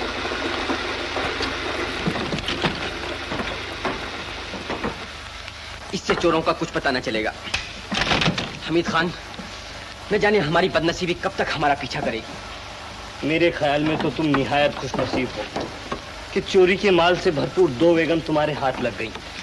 इस कामयाबी पर मुबारक। हमीद खान, ये कामयाबी नाकामी से भी बुरी है। मजा तो जब था कि बंदूकें चुराने वाले दुश्मन हमारे हाथ लग गए। इस नाकामी पर इस तरफ हमारे अफसर नाराज होंगे, उस तरफ हमारे दुश्मन हमारी हंसी उड़ाएंगे कि एक औरत हमसे बाजी मार ले गई। हमीद खान, क्या औरतें ऐसी चालाक, मक्कार और धोखेबाज हो सकती हैं? तुम्हें तो बहुत वास्ता पड़ा होगा औरतों से। नहीं सतीश, मुझे तो अभी तक एक ही औरत से वास्ता पड़ा है और वो मेरी बीवी है। मगर वो इतनी अच्छी औरत है कि इस वक्त 2 बज जाने पर भी भूखी प्यासी मेरी राह देखती होगी। अच्छा हमीद खान, इस जगह माथा फोड़ने से कोई फायदा नहीं। अब तुम इन पार्सलों और वैगनों पर पहरा बिठाकर घर जाओ। मैं सुबह को दफ्तर में मिलूंगा तुमसे। ठहरो, मैं पहुंचा दूं। किधर जाओगे? जिधर पांव ले जाएं उधर।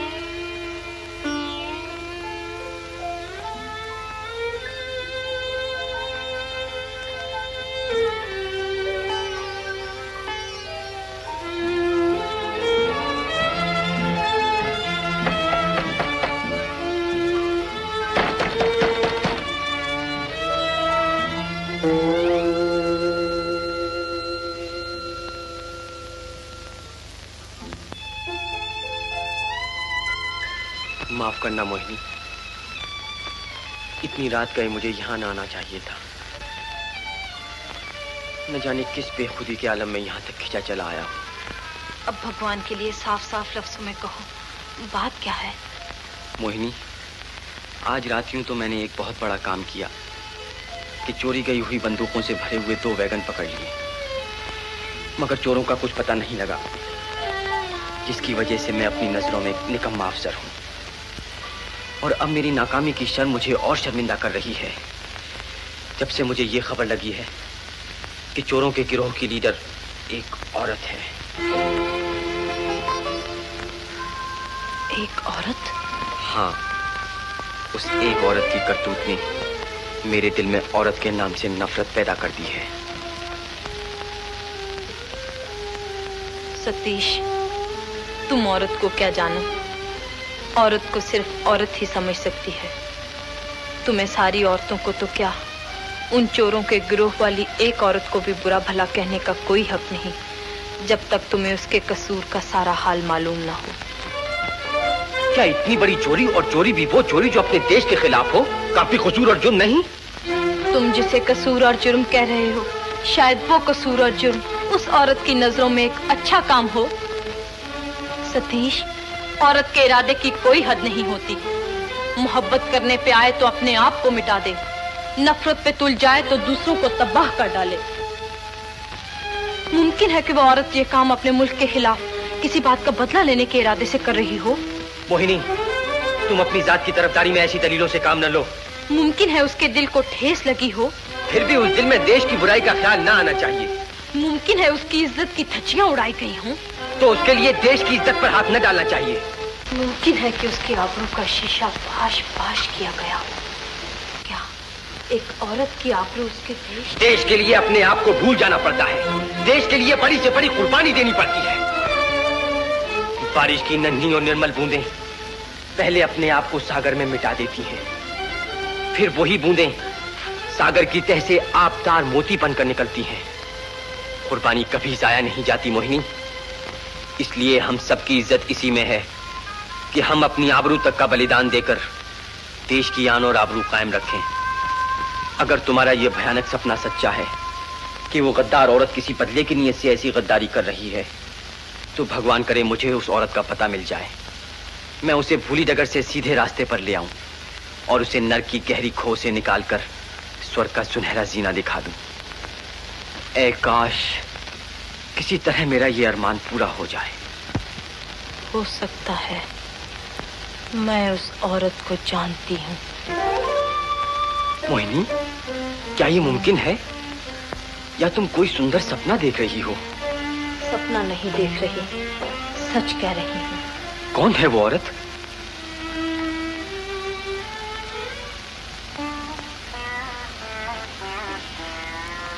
कौन है, बता दो। मुझे एक औरत पर शक है। अगर मेरा शक सच्चा साबित हुआ तो यकीन मानो, मैं उसकी आंखों से गद्दारी के काले पर्दे हटाकर तुम्हारे हवाले कर दूंगी। मोहिनी, अगर ऐसा हो जाए, अगर ऐसा कर दो तो कब तक ये काम कर सकोगी? तुम्हारी पुलिस को कितने दिन लगे थे बंदूकों की चोरी पकड़ने में? यही कोई 15 दिन। मुझे 15 घंटों की मोहलत तो दोगे? आज रात के 8 बजे मुझसे यहीं मिलना, शायद मैं उस औरत को तुम्हारे हवाले कर सकूं। 8 बजे? हाँ, लेकिन उस औरत को गिरफ्तार करने से तुम्हें क्या मिलेगा? मेरे लिए इज्जत और शोहरत के पुरबहार रास्ते खुल जाएंगे। हमराइयों में मेरा सर ऊंचा होगा, मेरा मुल्क मुझ पर नाज करेगा। और क्या? और ये कि मैं और मेरे दिल की देवी तो से एक हो जाएंगे, और जमाना मोहिनी को सतीश मोहिनी कहकर पुकारेगा।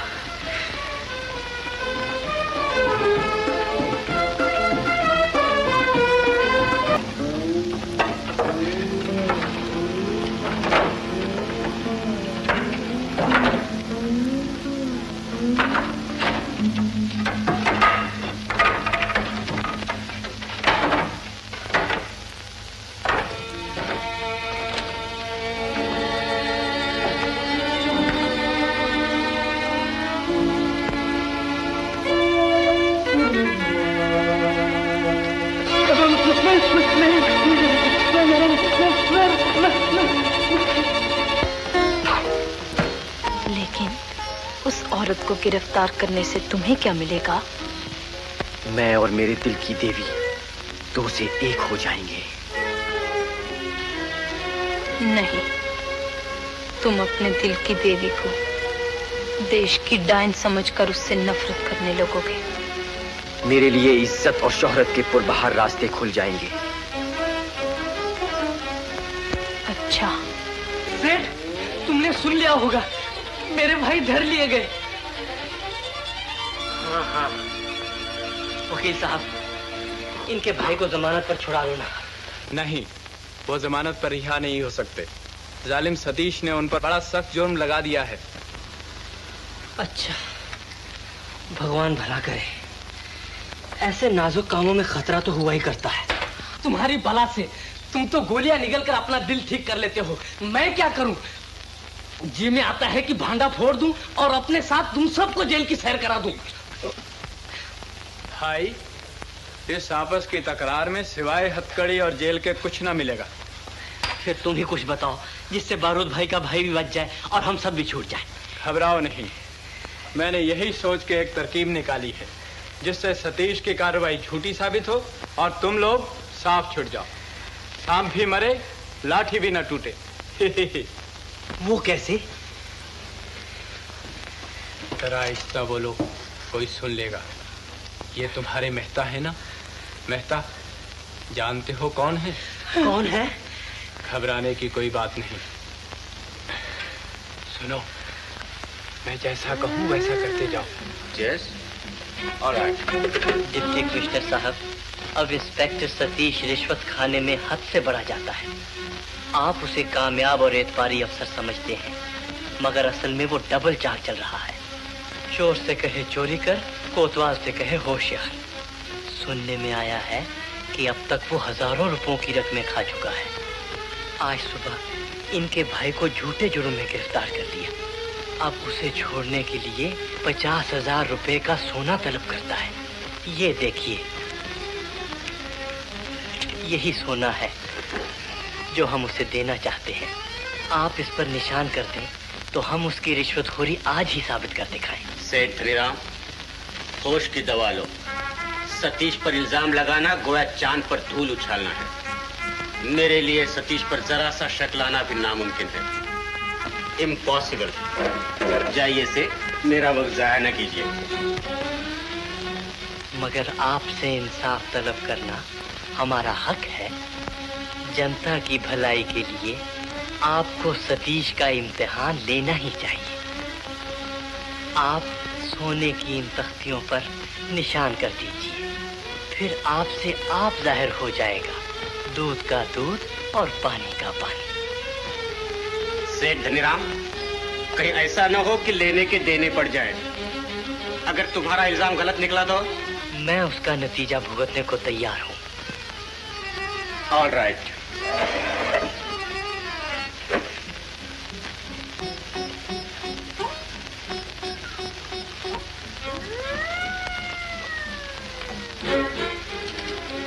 मेहता साहब, याद है ना हमने उस दिन 2.5 लाख का सोना खरीद किया था? जी हाँ, मैंने उसी वक्त हिसाब में दर्ज कर लिया था। उस सोने के दूने हो गए हैं आज। एक ही सौदे में 2.5 लाख का फायदा, उसमें से ये है तुम्हारा हिस्सा। 50,000 का सोना।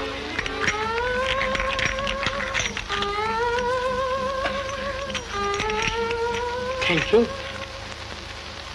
थैंक्स की कोई जरूरत नहीं। तुम हमसे फायदा उठाते हो, हम तुमसे फायदा उठाते हैं। इसे संभाल कर रखना और घर जाते वक्त होशियार रहना। नहीं तो ऐसा करो, मेरी मोटर में बैठकर घर चले जाओ। ड्राइवर से कह दो अभी आपको घर पहुंचा दे। अच्छा। अब चपरासी से कह दो। पूरन, मेहता साहब गए क्या? जी हाँ। देखो, तुम दीपक महल को चले जाओ लपक कर। वहाँ इंस्पेक्टर सतीश है, अपने मेहता साहब के बेटे। उनसे कहो कि मेहता साहब बड़े परेशान हैं और आपको घर पे बुलाया फौरन। जी बहुत अच्छा। और सुनो, जैसे ही इंस्पेक्टर सतीश दफ्तर से रवाना हो, तुम हमें टेलीफोन पर खबर कर देना। जी। तुम उनके दफ्तर से आए हो? जी हाँ। क्या पिताजी बहुत बेचैन हैं? जी हाँ। इसलिए दफ्तर से जल्दी घर चले गए। आपको घर पे बुलाया है।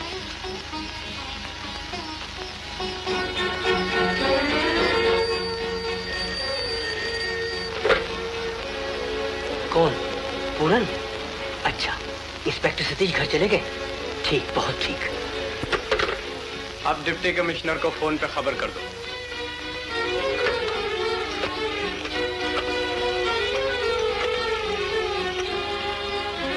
डिप्टी कमिश्नर खुफिया पुलिस।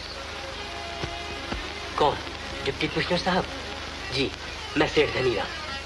सतीश ने सोना लेकर अपने बाप के घर में छुपा दिया है, खुद भी वही है। फौरन कार्रवाई की जाए।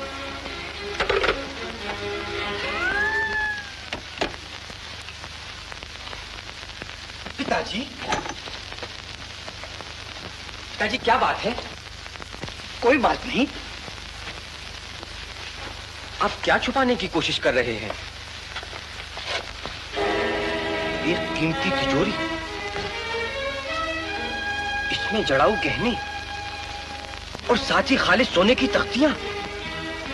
इतना बड़ा पाप और इस पाप पर पर्दा डालने के लिए अपना ये पवित्र झंडा।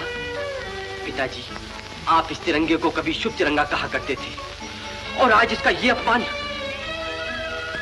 ये खजाना कहां से आया? ये मेरा अपना है, मेरी अपनी कमाई का। आपकी मेहनत की कमाई तो सिर्फ 5 रुपए रोजाना है। 150 रुपए महीना तनख्वाह पाने वाला क्लर्क जंतर मंतर के जोर से भी ऐसा अचंभा पैदा नहीं कर सकता। अब मुझे आपकी परेशानी का सबब मालूम हुआ। आप अच्छी भली गरीबी छोड़कर अमीर बनना चाहते हैं। क्या तुम एक अमीर बाप के बेटे नहीं बनना चाहते? खानदानी इज्जत और शराफत नहीं हासिल करना चाहते? इज्जत और शराफत काली दौलत से नहीं मिलती, गाढ़े पसीने की मेहनत मजदूरी से मिलती है। पिताजी, ये सिर्फ पाप ही नहीं बल्कि अपराध है। इस जुर्म में आप किसी दिन कैद हो जाएंगे। अब मुझे इस बात का बहुत अफसोस होता है कि मैं आपसे अलग रहा। अगर मैं इसी घर में रहता तो मुझे आपके काले धंधे का पता चल जाता और मैं आपको ऐसा करने से फौरन रोक देता। पिताजी, मुझे हरगिज़ ये उम्मीद न थी कि आप इस चमकीले सोने के चंद फरेबी टुकड़ों के धोखे में आ जाएंगे और अपने काले धंधे से हमारा मुंह काला कर देंगे। सतीश, मैंने जो कुछ किया तुम्हारे लिए, तुम्हारी माँ के लिए, तुम्हारे भाई बहनों के लिए। क्या मेरे बाद सतीश की माँ चक्की पीसती रहे? सतीश के भाई बहन चने कने के आगे हाथ उसारते फिरे, अपने नाम की लाज गंवाए? पिताजी, मुझे भी रोना है तो इसी नाम की लाज का। आपके नाम की लाज, आपकी इज्जत का पास, आपके बुढ़ापे की शर्म। मुझे अच्छे बाप का बुरा बेटा कहलाना मंजूर है, बुरे बाप का अच्छा बेटा कहलाना गवारा नहीं। सतीश,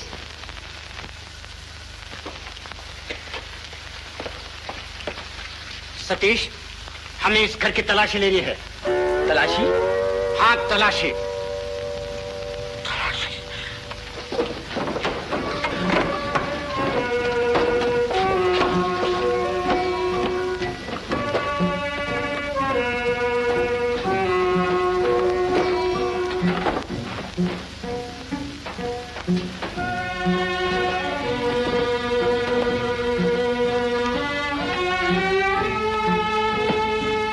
सतीश, ये तिजोरी किसकी है?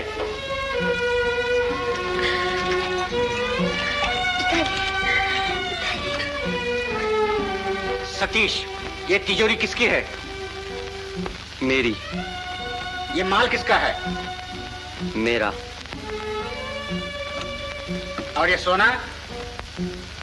ये भी मेरा है। तो इसका ये मतलब हुआ कि तुमने रिश्वत ली। रिश्वत? हाँ, रिश्वत। ये देखो, इस पे मेरा निशान। मुझे सख्त अफसोस है सतीश, मैं तुम्हें गिरफ्तार करने पर मजबूर हूं।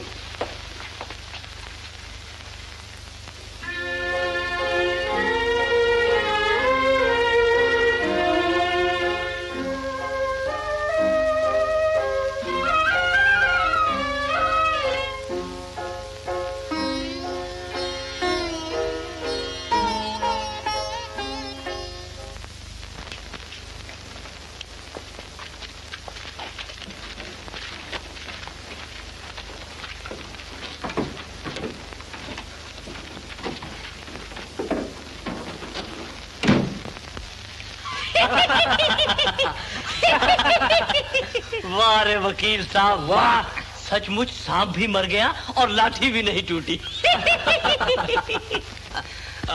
और सबसे बड़ा कमाल तो यह है कि सतीश ने अपना जुर्म भी मान लिया। आखिर अनाड़ी है ना, मैं चाहूं तो अभी छुड़ा लाऊं उसे। अरे अरे, कहीं ये गजब न कर बैठना। वकील साहब, कितनी सजा पाएगा सतीश? 3 साल तो कहीं नहीं गए। मेरे ख्याल में तो कल ही फैसला हो जाएगा। सुनो दोस्तों, कल अपनी जीत और अपनी शान का दिन है। तुम लोग अदालत में मौजूद रहना। बारूद भाई, ले आना अपने सारे दोस्तों को, जरा लुत्फ रहेगा।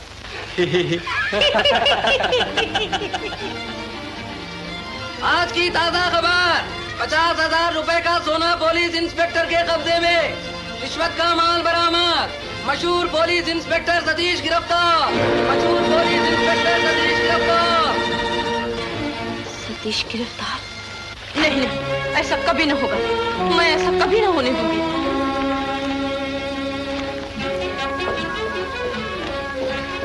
इतनी देर से कहाँ चली हो मोहिनी?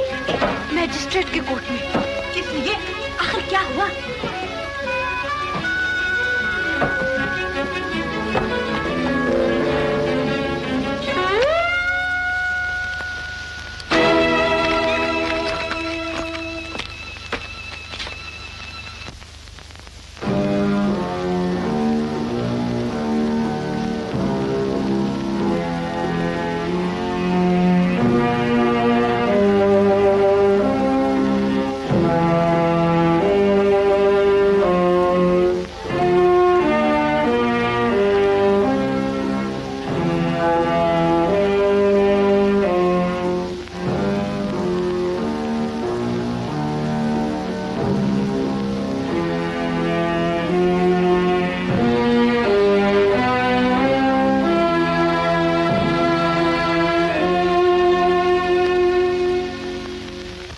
कानून तोड़ना सबके लिए बराबर का अपराध है, लेकिन वो अपराध बहुत बड़ा अपराध बन जाता है जब अपराधी एक सरकारी अफसर हो। इसलिए मैंने अपने फैसले में इंस्पेक्टर सतीश की सजा तजवीज करते हुए बड़ी सख्ती से काम लिया है।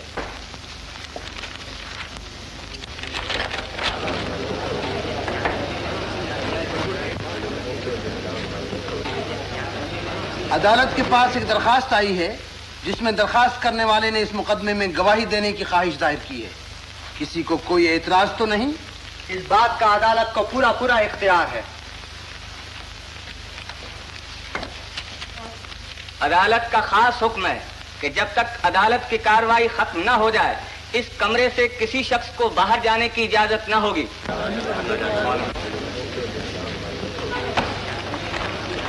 बैठ जाइए, मजिस्ट्रेट साहब का हुक्म है। ये कैसा हुक्म है? आजादी मिलने पर भी हमारा शहरी हक छीना जा रहा है। अदालत का अपमान, इन महाशय को गिरफ्तार किया जाए।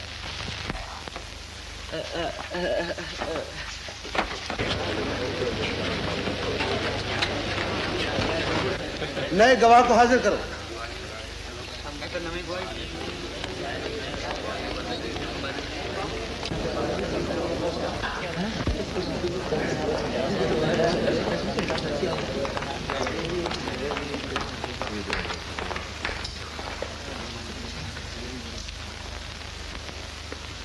क्या तुम इंस्पेक्टर सतीश की तरफ से सफाई की गवाही पेश करना चाहती हो? जी हाँ। इधर आओ, तुम्हारा नाम क्या है? मोहिनी। ईश्वर को साक्षी मानकर कहती हूँ कि जो कुछ कहूंगी सच सच कहूंगी, झूठ न बोलूंगी। तुम कौन हो? मैं एक जालिम औरत, खतरनाक चोर और इस देश की दुश्मन हूँ। क्या ऐसी औरत की गवाही पर भरोसा किया जा सकता है? मुझे एतराज है। एतराज नामंजूर। बयान जारी। मैं ये कहना चाहती हूँ कि जिन लोगों ने इंस्पेक्टर सतीश पर रिश्वत लेने का इल्जाम लगाकर उसे गिरफ्तार कराया है वो लोग खुद बड़े अपराधी और जनता के जानी दुश्मन हैं। इंस्पेक्टर सतीश उन लोगों की साजिश का शिकार हुआ है, वरना इंस्पेक्टर सतीश जैसा बहादुर अफसर और सच्चा देश सेवक गवाह सिर्फ गवाही दे सकता है, अपराधी की वकालत नहीं कर सकता।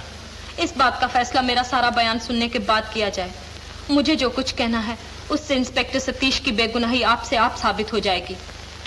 मुझे पूरा बयान देने की इजाजत मिलनी चाहिए। बयान जारी।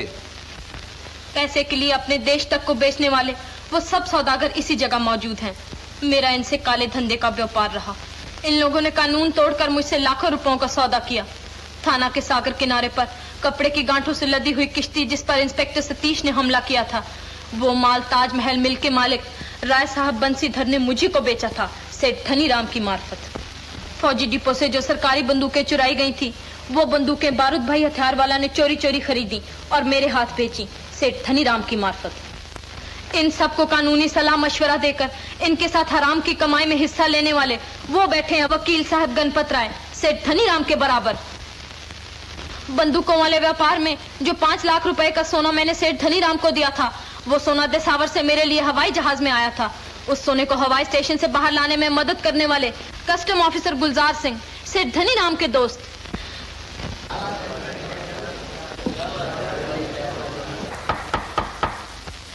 अब अदालत तुमसे तलब करती है कि एक एक इल्जाम का सबूत पेश करो, वरना तुम्हारे खिलाफ मुकदमा चलाया जाएगा। सबूत पेश करो जल्दी। सबूत ये कि मैंने जो कुछ कहा है सच कहा है। ये तुम कहती हो, मगर हम कैसे माने? आपको मानना पड़ेगा, मैं झूठी नहीं। तुम झूठी नहीं सच्ची हो, इसका क्या सबूत? मैं पूरे विश्वास के साथ कहती हूँ कि ये सब अपराधी हैं। मैं अदालत से दरख्वास्त करता हूँ कि इस गवाह को गिरफ्तार किया जाए ताकि अदालत का कीमती वक्त जाया ना हो।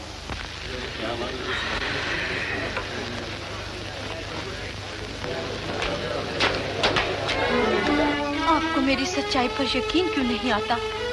मैं अपराधी, झूठी, पापी, फरेबी सही, लेकिन क्या मेरे लिए सच बोलना नामुमकिन है? क्या पापियों के लिए पछताना मना है? क्या बुरे लोगों को अच्छा बनने का हक नहीं? क्या चोरों और डाकुओं को सुधरने का अख्तियार नहीं? मैंने एक मुद्दत के बाद सच्चाई का रास्ता लिया है, अब मुझे उस रास्ते से न ढकेलो। मैंने सच कहने की सौगंध खाई है, जो कुछ कहा है सच सच कहा है, सच कहना चाहती हूँ। मेरी बात को सच मानिए, भगवान के लिए मुझ पर यकीन कीजिए। नहीं नहीं, मुझे यहाँ से कोई नहीं ले जा सकता, कोई नहीं हटा सकता। जब तक सतीश निर्दोष साबित न हो जाए, मैं यही डटी रहूंगी, यही जम जाऊंगी, ढेर हो जाऊंगी, अपनी जान दे दूंगी, अपने बदन के टुकड़े टुकड़े करा दूंगी, लेकिन जान से हरगिज़ न हटूंगी। सब इंस्पेक्टर,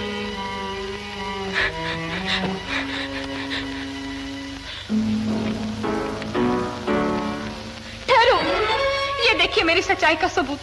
ये रहे पुलिस ऑफिसर भोलानाथ, जिन्होंने कपड़े के 50 कांटे महिम के सागर किनारे से चोरी चोरी दिसावर भिजवाने में मेरी मदद की थी। ये देखिए इनकी कलाई पर सोने की घड़ी, ये वही घड़ी है जो मैंने उस मौके पर इन्हें रिश्वत में दी थी। बड़ी कीमती घड़ी है, 1000 रुपए की।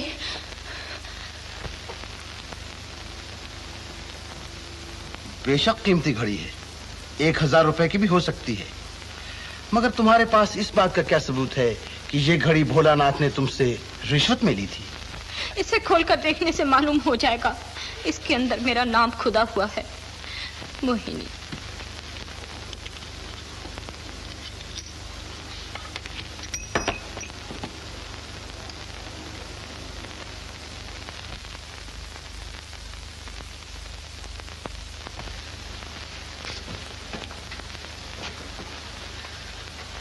अच्छा, और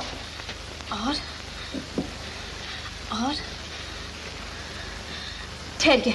हाँ, अब मुझे याद आया, जिस सोने का इल्जाम इंस्पेक्टर सतीश पर लगाया गया है, शायद वो सोना उसी सोने का हिस्सा है जो मैंने सेठ धनीराम को दिया था। अगर ऐसा है तो उस सोने की हर एक तख्ती के किनारे पर 4-4 बारीक तारे खुदे होने चाहिए। जरा देखिए तो अभी मालूम हो जाए।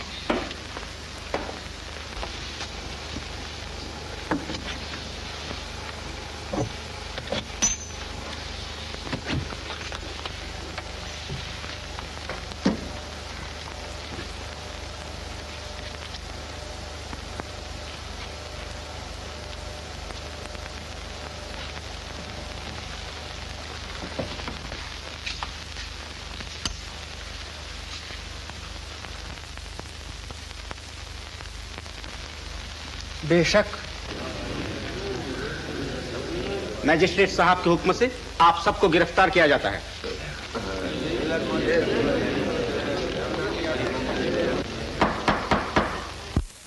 मोहिनी देवी, घड़ी और सोने का सबूत पेश करके तुमने कई एक नए मुलजिम गिरफ्तार कराने में अदालत की मदद जरूर की है, लेकिन इन नए मुलजिमों से इंस्पेक्टर सतीश के रिश्वत लेने का अपराध कम नहीं होता। मैं फिर कहती हूँ कि सतीश बिल्कुल निर्दोष है। इंस्पेक्टर सतीश कोई मामूली अफसर नहीं। उसने लाखों रुपयों के माल का खोज निकाला, चोरों के अड्डों पर छापे मारे, दुश्मन के खुफिया रेडियो स्टेशन पर धावा किया, कई बार अपनी जान खतरे में डालकर ड्यूटी निभाई, बीमारी की हालत में अस्पताल से भागकर बंदूकों से भरी हुई वैगनों पर कामयाब हमला किया। ऐसा अफसर अपने देश के साथ बेईमानी करेगा? ऐसा अफसर जिसने अपनी देशभक्ति के कसबल पर मुझसे गद्दार औरत को सीधा रास्ता दिखाया। तुमने अपने देश से गद्दारी किस लिए की? उसका सबब?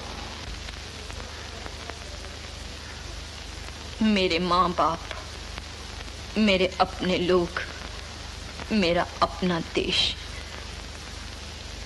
गए बलवे में हजारों दूसरी मासूम लड़कियों की तरह मैं भी जालिमों के जुल्म का शिकार बनी। उन बेरहम बदकारों ने मेरी आबरू का आईना चूर चूर कर दिया।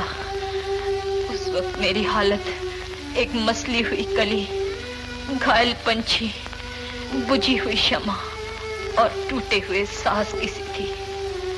बेजान, बेजबान, बेकस, बेबस। मगर उन जालिमों से भी कहीं ज्यादा बुरा सलूक मुझसे मेरे माँ बाप ने किया कि मुझे अपनाने और पहचानने तक से इनकार कर दिया। अपनी मर्जी से पेशा करने वाली वेश्या के माँ बाप भी उसे अपनी बेटी कहने से नहीं शर्माते, मगर मुझ बेकसूर और निर्दोष बेचारी को मेरे माँ बाप ने एक बेहया बेसवा समझकर धत्कार दिया। कैसी बेटी और किसकी जाई? जब माँ बाप के ये तेवर देखे तो अपनी बिरादरी और अपनी जाति के लोगों ने भी पत्थरों से मार भगाया, जिसका नतीजा ये हुआ कि मुझे अपनों से निराश होकर दूसरों का सहारा ढूंढना पड़ा।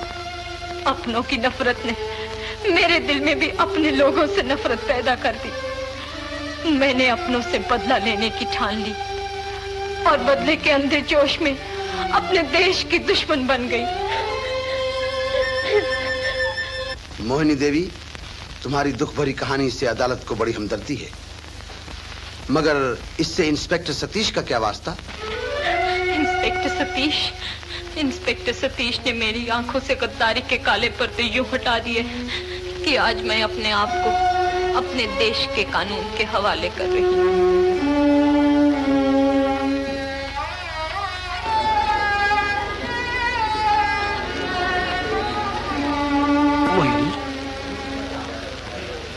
मैंने कल रात के 8 बजे से आज सुबह तक तुम्हारा इंतजार किया। आखिर मुझे यहाँ आकर अपना वायदा पूरा करना पड़ा। मैंने कहा था ना कि उस औरत को तुम्हारे हवाले कर दूंगी। मुझे कभी इस बात का शक भी न गुजरता कि वो औरत तुम हो सकती हो। और अब ये मालूम करके तुम्हें मुझसे बेहद नफरत नहीं मोहिनी। मोहिनी, तुम मुझे कई बार बहादुर कह चुकी हो, मगर मैं आज से तुम्हें बहादुर मानता हूँ, क्योंकि सच्चा बहादुर और दिलेर वो है जो दुनिया के सामने अपनी कमजोरी, अपनी गलती, अपनी बुराई का मर्दाना वार इकरार कर ले।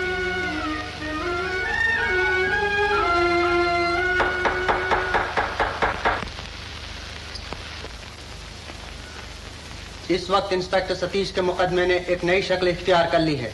कई एक नए मुलजिम भी गिरफ्तार हुए हैं। इसलिए मैं अदालत से दरख्वास्त करता हूं कि ज्यादा छानबीन के लिए वक्त दिया जाए और मोहिनी देवी को सरकार की तरफ से माफी का गवाह बनाया जाए। दरखास्त मंजूर। इन सब अपराधियों पर मुकदमा चलाने के बाद फैसला सुनाया जाएगा।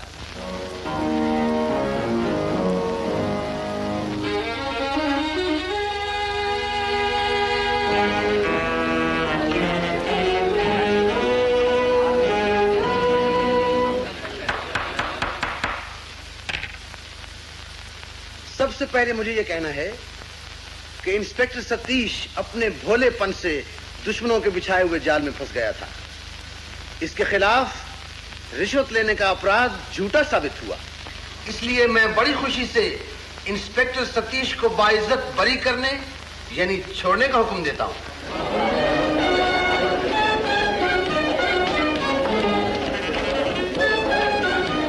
सतीश, ठहरिए, अभी नहीं। अब अपराधियों को पेश करो। सेठ धनीराम वगैरह सारे अपराधी हाजिर हों।